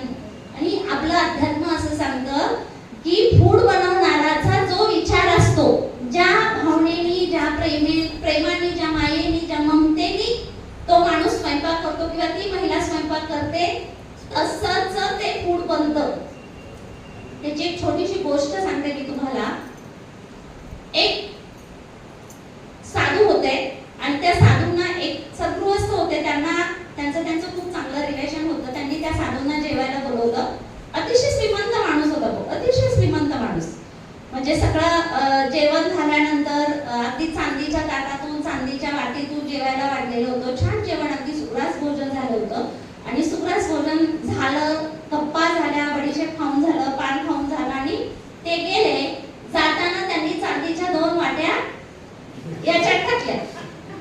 त्यांना कळलं नाही बरं. त्यांच्याही नकळतपणे चांदीच्या 2 वाट्या त्या साधूंची, त्यांची जी काही शबनम असते, झोळी असते, त्या झोळीमध्ये ते टाकून निघून गेले. त्यांनी खूप मेडिटेशन केलं. नंतर साधूच होते ते, त्यांचा हेतू थोडाच चोरी करण्याचा होता. ते म्हटले असं माझ्याकडून घडलंच कसं? त्यांचा स्वतःला विचारलेला प्रश्न होता की हे असं माझ्याकडून घडलंच कसं? मग खूप डीप मेडिटेशन मध्ये गेल्यानंतर त्यांना असं युनिव्हर्स कडून उत्तर आलं की ती अतिशय श्रीमंत माणसाचं ते घर होतं. त्या घरामध्ये स्वयंपाक करायला जी महिला आली होती आणि हे येणार म्हणून सगळा थाटमाट, सगळं चांदीची भांडी, हे ते सगळं बाहेर काढलेलं होतं. आणि मग त्या महिलेच्या मनात स्वयंपाक करताना सारखं होतं, ह्यातल्या 2 वाट्या घेऊन जाऊ का, ह्यातल्या 2 वाट्या. हे दिसलं त्यांना डीप मेडिटेशन मुळे. त्या महिलेचं काही डेअरिंग झालं नाही, 2 चांदीच्या वाटे घेऊन जायचे, पण हे नकळतपणे ते फूड खाल्लं होतं त्यांना. लक्षात घ्या, हे पास असं होतं. संस्कार कसे येतात? म्हणजे मी जे परांनाचं सांगितलं ना तुम्हाला, की त्याचा माझा संदर्भ हा होता. एखाद्याकडून तुम्ही जेव्हा काही खाता, घेता, करता ना, तर ते त्याचं सगळं तुमच्याकडे येतं. म्हणजे त्याचं प्रारब्ध, त्याची साडेसाती, त्याचा विचार, त्याचा संस्कार सगळं तुमच्याकडे येत असतं. मग मला तुम्हाला काय सांगायचं ते समजून घ्या. इतकी ताकद कशामध्ये आहे? तर तुमच्या विचारात आहे, तुमच्या संस्कारात आहे. आणि हे संस्कार आई म्हणून जर तुम्ही तुमच्या मुलांवर हा समानतेचा संस्कार तुम्ही तुमच्या घरात शिकवला तर महिला म्हणून कमी नाही लेखलं जाणार. नंतर मग तिला, म्हणजे एका नाटकामध्ये एक अशी चारोळी आहे, समान मानव माना स्त्रीला, समान मानव माना स्त्रीला, तिची अस्मिता पुसू नका, देवी म्हणून भजू नका व दासी म्हणून पिटू नका. म्हणजे तिला एकदम असं तिचं हे करून देवी देवी देवी काही तिचं काही महत्व तुम्ही हे करायची गरज नाही. आणि अगदी दासी समजून तुम्ही तिची मानहान करू नका. असं समान माना. ऑलवेज मला असं वाटतं, कुणी मला स्त्री म्हणण्यापेक्षा कुणी मला माणूस म्हणावं. माझी ऑलवेज आमच्या राज्य संघटनेकडे ही मागणी असते. महिला ऑफिसर म्हणून असं उल्लेखच तुम्ही करता, याचा अर्थ तुम्ही अंडरलाईन करता आम्ही महिला आहोत. आणि ते मला अजूनही खूप त्रास देतं. मला तुम्ही माणूस समजा. आणि माणूस म्हणून मी कुठलंही काम करायला कमी पडले तर तुम्ही त्या महिला असल्यामुळे करू शकला नाही असं सांगा. पण मला नाही वाटत आतापर्यंत माझ्या पुढे आलेली कुठलीही फाईल फक्त मी महिला आहे म्हणून करू शकले नाही असं तर काही झालेलं नाही. कदाचित मी म्हणेल मी महिला होते म्हणून जास्त काम केलं. कारण स्त्री ही बॉर्न मदर असते. ऍग्री? बॉर्न मदर असते. आतापर्यंत कुठल्याही स्त्रीला तिच्या बाळावर प्रेम कसं करावं, मायेनं ममतेनं त्याला कसं वाढवावं, ट्रेनिंग दिलंय कधी? तरी तुम्ही प्रेम करता की नाही? भरभरून सांगावं लागतं का? बाळ जन्माला आल्यानंतर जेव्हा पहिलं मूल जन्माला येतं तेव्हा ती नवखी असते की नाही पहिल्या बाळाच्या वेळी, तरी ती तेवढ्याच मायेच्या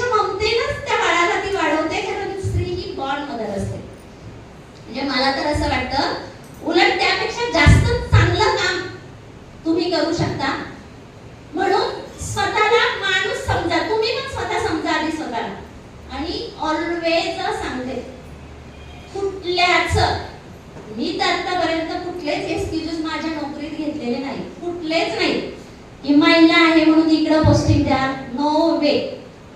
I am ready to go Gadchiroli too. मी कोल्हापूरमध्ये अनेकदा सांगते आंदोलन करते आलेल्या लोकांना, बाबा रे माझं काही कोल्हापूर चॉईस पोस्टिंग नाही. मला माझी बदली करायची हिंमत तुझ्यात असेल तर तू जा मंत्रालयात आणि तू माझी बदली गडचिरोलीला जरी केली तरी I am ready to pack my bag. Don't worry, तू आता जा असं डायरेक्ट सांगते. आणि खरंच सांगते, मी खोटं नाही सांगत.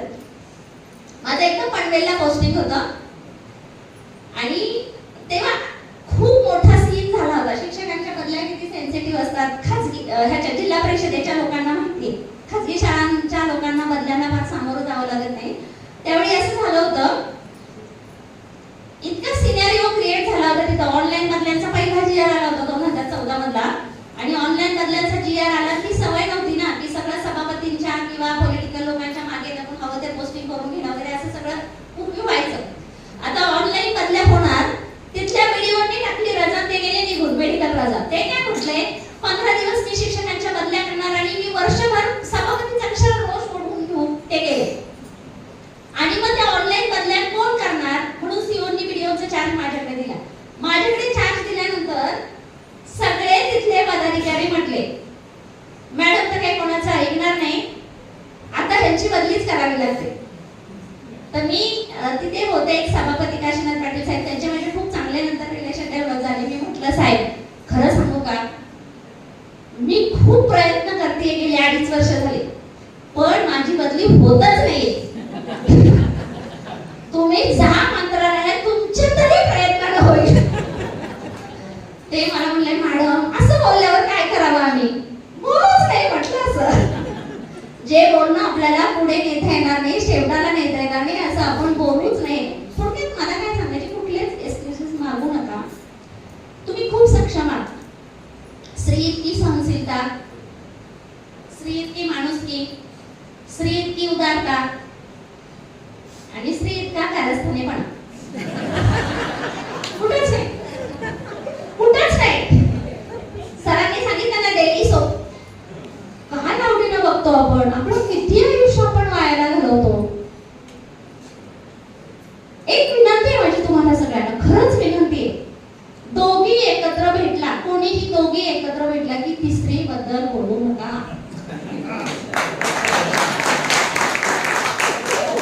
स्वतःबद्दल बोला, तिच्याबद्दल विचारा, आपल्या घरच्याबद्दल सांगा, मुलाबाळांबद्दल सांगा, एखाद्या नवीन इनोव्हेशन बद्दल सांगा, पोरांना शिकवून वर्ग कसा प्रगत केला त्याच्याबद्दल बोला.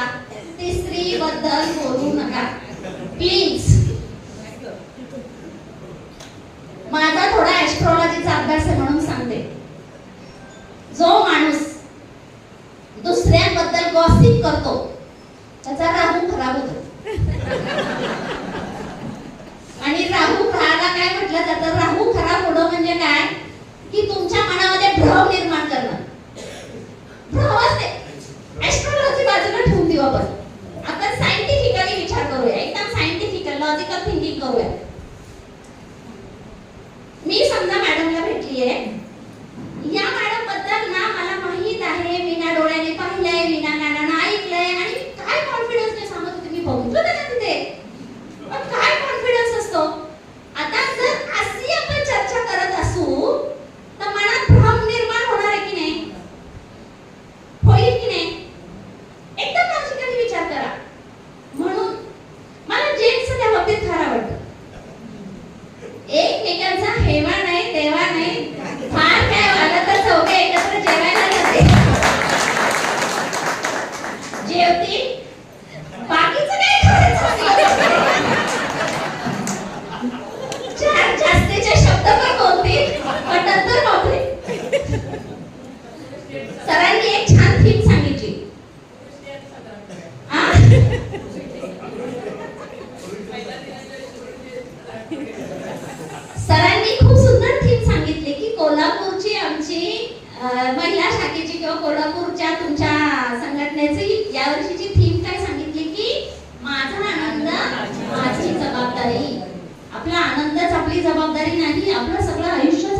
जबाबदारी आहे. लक्षात घ्या तुम्ही, एकदम सिरियसली ह्या गोष्टीचा विचार करा. कारण आपण काय बोलतो, आपण काय करतो, आपण कधी उठतो, आपण आपली हेल्थ कशी सांभाळतो, आपण आपल्या घरच्यांना किती वेळ देतो, आपण खरंच प्रामाणिकपणे काम करतो का, ही आपलीच जबाबदारी आहे. एक लक्षात ठेवा, आयुष्यामध्ये जे पण घडतं तुमच्या माझ्या प्रत्येकाच्या, चांगलं वाईट भलं बुरं, फक्त आणि फक्त आपल्यामुळे घडलेलं असतं. आपण घेतलेला प्रत्येक वेळचा निर्णय, आपण आलेल्या परिस्थितीला दिलेलं तोंड, आपल्याला एखादा विचारलेल्या प्रश्नाला आपण जो काही रिस्पॉन्स दिलेला असतो, रिॲक्ट होण्याऐवजी जो काही रिस्पॉन्स दिलेला असतो, त्याच्यामुळे आत्ताच आपलं आयुष्य असतं. त्यामुळे आयुष्यातल्या प्रत्येक घटनेला, आपल्या आयुष्यातल्या प्रत्येक घटनेला आपणच जबाबदार आहोत. आणि आपल्याला हॅपी राहायचं असेल, हॅपी, काय वाटतं तुम्हाला काय करायला पाहिजे? आपल्याला हॅपी राहायचंय, तुमच्याकडून येऊ देत, काय करायला पाहिजे असं तुम्हाला वाटतं? दुसऱ्याबद्दल चांगला विचार करा. एक व्हेरी नाईस, दुसऱ्याबद्दल चांगला विचार करा. व्हेरी नाईस थॉट, चांगला पॉइंट. अजून पॉझिटिव्ह राहा, चांगली गोष्ट आहे की पॉझिटिव्ह राहा. कुठल्याही वाईटातल्या वाईट गोष्टीमध्ये पण काहीतरी चांगलं असतं. एक पुस्तक आवर्जून सांगते तुम्हाला, वाचा ते.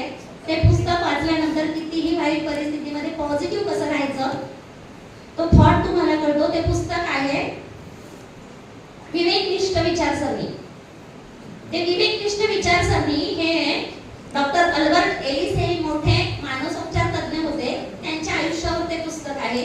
विवेकनिष्ठ विचारसरणी हे पुस्तक काय सांगतं, रॅशनल इमोशनल बिहेवियर थेअरी, की कितीही म्हणजे आपल्याला असं वाटलं ना की आता काहीच होऊ शकत नाही, अशी जरी परिस्थिती तुमच्या समोर आली ना, तर त्याच्यामध्ये पण काहीतरी एक चांगलं असतं. वाईटात देखील काहीतरी एक चांगलं असतं. ते चांगलं तुम्हाला शोधता आलं पाहिजे आणि ते चांगलं शोधून, ते चांगलं पकडून तुम्हाला पुढे जाता आलं पाहिजे. त्यावेळेला positive thinking it's very nice. अजून विश्व प्रार्थना. हे ईश्वर हा सगळ्यांना चांगली बुद्धी दे, आरोग्य दे, सगळ्यांना सुखात आनंदात ऐश्वर्यात ठेव, सर्वांचं भलं कर, कल्याण कर, रक्षण कर आणि तुझे गोड नाम मुखात अखंड राहू. चांगली गोष्ट आहे, रिअली चांगली गोष्ट आहे. अजून स्वतःला माहित पाहिजे. जबाबदारी स्वीकारा. Very nice thought. जबाबदारी स्वीकारा. स्वतःची, घराची, आपली, आपल्या कामाची, आपल्या प्रत्येक गोष्टीची, आपण बोललेल्या प्रत्येक शब्दाची, आपण केलेल्या प्रत्येक कृतीची जबाबदारी स्वीकारा. याच्यामुळे असं झालं हे जोपर्यंत म्हणायचं सोडत नाही तोपर्यंत काही तुमच्या आयुष्यात बदलणार. तुम्ही जेव्हा स्वतःला सांगाल ना माझ्यामुळे घडलं, तरच बदलण्याचे चान्सेस आहेत. दुसऱ्यांवर तुम्ही जर काहीतरी, आपण त्याला सायकोलॉजीमध्ये मेकॅनिझम म्हणतो, संरक्षण यंत्रणा क्रिएट केलेल्या लोकांना माहिती आहे, संरक्षण यंत्रणा असतात, माहितीत ना संरक्षण यंत्रणा, की अशा संरक्षण यंत्रणांनी आपण आपल्या प्रत्येक गोष्टीची जबाबदारी कोणावर तरी टाकतो. त्या प्रत्येक संरक्षण यंत्रणेला एक वेगळं नाव आहे. येस. आणि माणूस आहे ना स्वतःचा चांगला वकील हे असतो, दुसऱ्याचा जज असतो आणि स्वतः वकील असतो. म्हणजे दुसऱ्याने कसं वाईट केलं हे जज म्हणून त्याला नेमकं सांगता येतं, पण मी कसा बरोबर हे वकील म्हणून तो छान पटवून देतो. म्हणजे स्वतःसाठी चांगला वकील असतो, दुसऱ्यासाठी चांगला जज असतो. खरंच हा? अजून अपेक्षा ठेवायच्या नाही. Very nice. अपेक्षाच ठेवायच्या नाही. अपेक्षा ठेवायच्याच असतील तर कोणाकडून ठेवायच्या? समजा मला माझी हेल्थ सांभाळायची आहे, मला काही एक्सरसाइज करायला सुरुवात करायची आहे, मला योगा करायला सुरुवात करायची आहे, मला सायकलिंग करायला सुरुवात करायची आहे, मला वॉकिंग करायला सुरुवात करायची असेल किंवा मला काही डायटिंग करायला सुरुवात करायची असेल, तर ती अपेक्षा मी कुणाकडून ठेवायला पाहिजे? स्वतःकडून. मी असं नाही म्हणायला पाहिजे मुलांनी खूप त्रास दिला, रात्री मला झोपूच दिलं नाही म्हणून मी सकाळी उठले नाही, म्हणून मी योगाला गेले नाही. नो वे. आपली जबाबदारी आपण घ्यायची आणि आपल्याकडून आपण आपल्या अपेक्षा ठेवायच्या. त्या अपेक्षा जर स्वतःकडे ठेवल्या तर आपल्या त्या लवकर पूर्ण होतात. किती सोपं आहे की नाही आनंदी राहणं? फार अवघड वाटलं का आता? नाही ना वाटलं? स्वतःकडे जबाबदारी घ्या. बस स्वतःकडे जबाबदारी घ्या. पॉझिटिव्ह थिंक करा. एक मॅडम बोलता बोलल्या होत्या की दुसऱ्याचं मन जपा. मी म्हणेन दुसरा गेला खड्ड्यात स्वतःचा जपा. हो, स्वतःला पण म्हण आहे आपल्याला. ऐकली ना? जपावं लागेल की नाही? ते आनंदी राहायचंय ना आता. मग स्वतःचं मन जपावं लागेल ना. दुसऱ्याचं मन जपत बसला आणि त्याला तुमचं मनच नाही कळलं तर कसं आनंदी राहाल तुम्ही? त्यामुळे दुसऱ्याच्या मनाबद्दल नंतर विचार करा. स्वतःचं मन जपा. स्वतःसाठी स्टँड घ्या. चुकीला चूक म्हणायचं धाडस स्वतःमध्ये ठेवा. तो कॉन्फिडन्स येऊ दे. स्वतःवर विश्वास ठेवा. इतकं सोपं आहे. मी खूप बोलू शकते पण मलाही तुमच्या सांस्कृतिक कार्यक्रमांमध्ये इंटरेस्ट आहे. मला पण त्याचा आनंद घ्यायचा आहे. म्हणून मी या ठिकाणी थांबले. मला बोलवलं, बोलण्याची संधी दिली, सन्मान केला, जास्तीचं कौतुक केलं. नाही रिअली मी खूप लकी आहे. लकी खरंच सांगते, मी खूप लकी आहे. माझी मोठी जॉईंट फॅमिली आहे. मी त्या सांगितलं म्हणजे मागे एकदा आमच्या ह्या महिला आल्या होत्या. मला वाटतं काहीतरी माझं PhD झालं त्यावेळी त्या माझा सत्कार करायला आल्या होत्या. तसं सहज आम्ही अर्धा पाऊण गप्पा केला होता. खरंच माझ्या मोठ्या जाऊबाई आहेत ना, माझ्या आईच्याच, खरंच माझ्या आईच्या वयाच्या आहेत. माझ्या मोठ्या जाऊबाईंचा मोठा मुलगा 6 एप्रिल 77 चा आहे. माझी बर्थडे 5 एप्रिल 77. रिअली त्या माझ्या आईच्या वयाच्या आहेत आणि त्या खरंच चांगल्या आहेत. खरंच माझं 10वी झाल्यावर लग्न झालंय. लग्नानंतर मी सगळं शिकले. सगळं म्हणजे माझं 4 विषयात MA आहे, माझं PhD आहे, माझं सेट आहे. हे सगळं जे मी शिकली आहे ना ते 10वी नंतर लग्न झाल्यावर शिकली आहे. तर याचं सगळं क्रेडिट माझ्या फॅमिलीला जातं. माझे मिस्टर सगळ्यात लहान, म्हणजे 4 भाऊ आहेत ते. माझ्या सासूबाई आणि सासरे खरंच चांगली माणसं होती. म्हणजे नोकरीमध्ये इतका वेळ ऑफिसला का देता आला तर मला जेव्हा माझा पहिला मुलगा झाला तेव्हापासून त्यांनी जबाबदारीनं की हे कुटुंब सांभाळणं ही माझी जबाबदारी आहे. कारण माझी सून नोकरी करते. माझ्याकडे 62 माणसांचं कुटुंब आहे. मी 21 नोकरी करते आणि सगळे वेगवेगळे त्यांच्या छोट्या असं बिझनेस मध्ये आहेत. काही माझे दीर शेती पण करतात. गावाकडे मोठी शेती आहे. पण माझ्या सासूबाईंनी स्वतःला सांगितलं की ही नोकरी करते त्यामुळे मुलाला सांभाळणं माझी जबाबदारी आहे. त्यामुळे मला खूप छान काय वाटलं की मला आठवत नाही मी कधी मुलाचा डबावर लाया पाळणा घरामध्ये ठेवले, दाराला कडी लावली, गॅस बंद झालाय का बघितलाय, लाईट बंद बघितली. मला कधीही असं जावं नाही लागलं. जर सासूबाईंना गावाला जायचं असेल, लग्न असेल, कोणाचा काही कार्यक्रम असेल तर माझ्या मिस्टर दिवसभर घरी थांबायचे. मला त्या कारणासाठी रजा नाही घ्यावी लागली. म्हणजे मी लकी एक नाही. आणि खूपच चांगली माणसं मला मिळाली. परमेश्वराची काही कृपा असेल मला माहित नाही, माझ्या आई वडिलांची काही पुण्याई असेल. पण खरंच माझं कुटुंब खूप चांगलं आहे. पण हे कुटुंब आपल्याला स्त्री म्हणून पण जोडून ठेवता आलं पाहिजे. छान मॅडमना सगळे माई माई माई म्हणत होते. मला माई म्हणतात सगळे. आणि माईचा अर्थ आईच्या मायेने जे सगळं बांधून ठेवतात, सांभाळतात त्याला माई म्हणतात. असं मी माझ्यासाठी केलेला अर्थ आहे.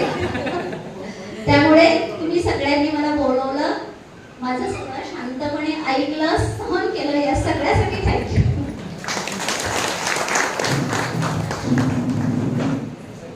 अगदी हसत खेळत हृदयस्पर्शी संवाद साधत माननीय शेणकर मॅडम यांनी आपल्याला मार्गदर्शन केलं. यापेक्षा खरं तर सुंदर महिला दिनाचा कार्यक्रम असूच शकत नाही. या अनमोल मार्गदर्शनाचाच आम्हाला लाभ व्हावा म्हणूनच रसाळे सरांनी महिला दिनाच्या निमित्तानं मॅडमना प्रमुख अतिथी म्हणून निमंत्रित केलं आणि त्यांच्या विनंतीला मान देऊन मॅडमनी वेळात वेळ काढला आणि त्या इथे उपस्थित राहिल्या. त्याबद्दल खरंच मी त्यांचे खूप मनापासून आभार मानते. प्रत्येक शब्दातून मॅडमनी आपला अनुभव खूप तळमळीनं शेअर केला आणि आपल्या जीवनातील हा जो सार आहे किंवा त्यांच्या जगण्यातली जी तत्व आहेत ती आपल्याला त्यांनी सांगितली. धन्यवाद मॅडम. कृतज्ञता व्यक्त केल्यानं खरं तर आनंद द्विगुणित होतो. आणि आजच्या या जागतिक महिला दिन सोहळ्याच्या यशस्वीतेसाठी ज्यांनी प्रत्यक्ष आणि अप्रत्यक्षरित्या सहकार्य केलं त्या सर्वांचं ऋण व्यक्त करण्यासाठी मी सौ सारिका पाटील मॅडम यांना मंचावर आमंत्रित करते.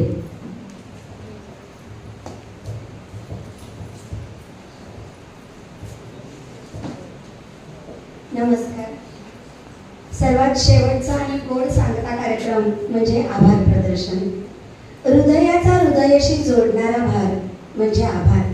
हा भार न समजता आम्ही त्यांच्या हृदयात राहण्यासाठी आमच्या समितीच्या वतीनं त्यांचं ऋण व्यक्त करते.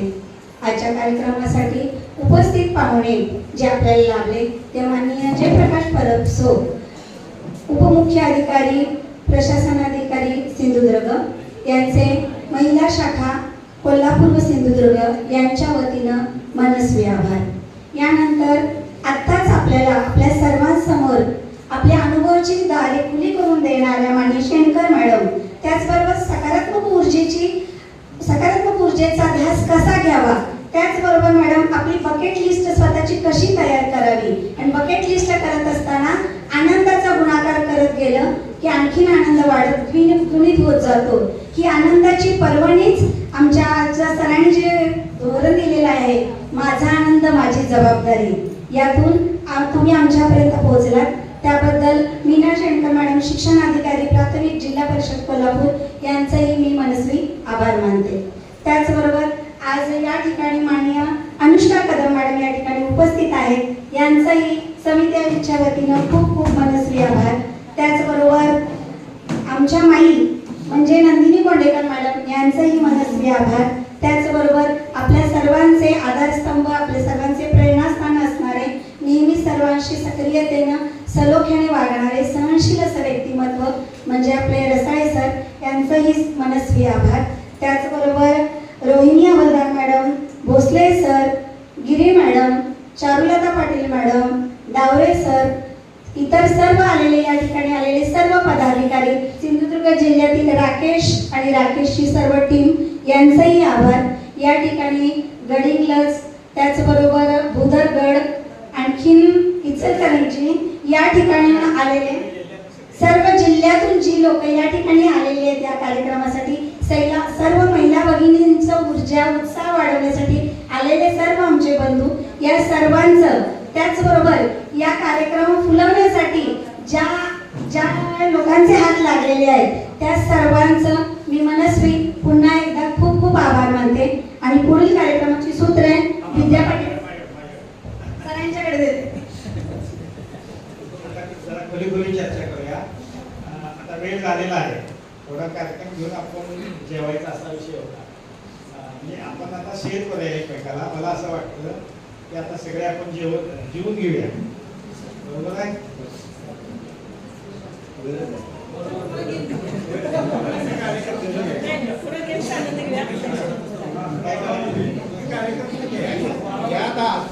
आणि थोडा वेळात काय फरक पडत नाही, घेऊन टाका आणि जेवायचं. काय करूया?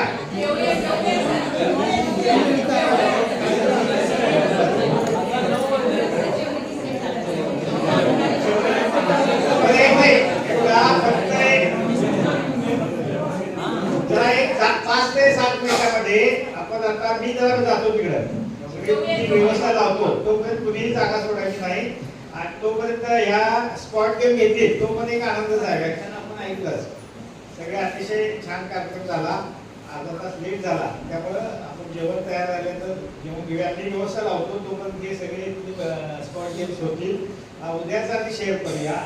म्हणजे आपला महत्वाचा कार्यक्रम संपला. आपला माझी जबाबदारी, माझा आनंद माझी जबाबदारी सुरू करायचा आहे. सकाळी असं वाटतंय म्हणजे माहितीच होते, लवकर उठायचं. आणि इथं रॉक गार्डन आहे. रॉक गार्डन हे संध्याकाळी सूर्यास्ताच्या वेळी छान दिसते, पण आपण सूर्यास्ताला थांबू शकत नाही इथं. त्यामुळं आपण सगळे सकाळी मॉर्निंग वॉकला म्हणून त्या रॉक गार्डनला जायचं आणि सूर्योदयाचा आनंद इथं घ्यायचा. जवळच आहे, जवळ आहे, अगदी जवळ आहे. आणि तिथून आल्यानंतर तुम्ही तयार व्हायचं आणि मग आपण जागतिक महिला दिनाचा उद्या काही स्टेजचा कार्यक्रम अजिबात ठेवायचा नाही. तिथंच हे सगळं आपण वेगळ्या पद्धतीनं सावित्रीबाई फुलेंच्या प्रतिमेचं पूजन करायचं आहे. आमच्या सगळ्या भगिनी या ठिकाणी त्यांना जे वाटते ते या ठिकाणी समर्पित करून ते आपण जागतिक महिला दिन साजरा करायचा. त्यानंतर आता या कार्यक्रमामध्ये ज्यांना बक्षिसं मिळतील त्यांना शेणकर मॅडम सकाळी असणारच आहेत, मॅडम आहेत, मी आहे. इथं भाषणानुसार काही नाही, तिथंच आपण काय करायचं आहे, बक्षिसं द्यायचे. त्याच्यानंतर म्हणजे जे सांगावे त्या काही सूचना तुमच्या दुरुस्तीने सुचवा. त्यानंतर आपल्याला चिवला बीचला आपण समुद्र स्नानाला जायचं. म्हणजे तो एक आपल्याला आनंद घेता येईल.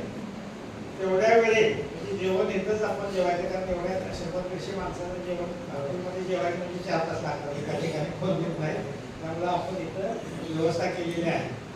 तो एक 1.5 तास आणि चिवला बीचच्या शेजारीच इथं स्थानगृह आहे महिलांच्यासाठी. म्हणजे मी सांगायला यातून बदल असेल सुचवा तर काय हे सगळं आपल्याला करायचं. आपण आलोय आता मुख्य कार्यक्रम आपला संपला. व्याख्यान आहे तिथं महिला दिनाचं प्रबोधन झालं आणि मग तोपर्यंत आपण एक 9 ते 11 पर्यंत 1 तास समुद्रात जायचं आणि एक अर्धा तास तुम्हाला तयार व्हायला.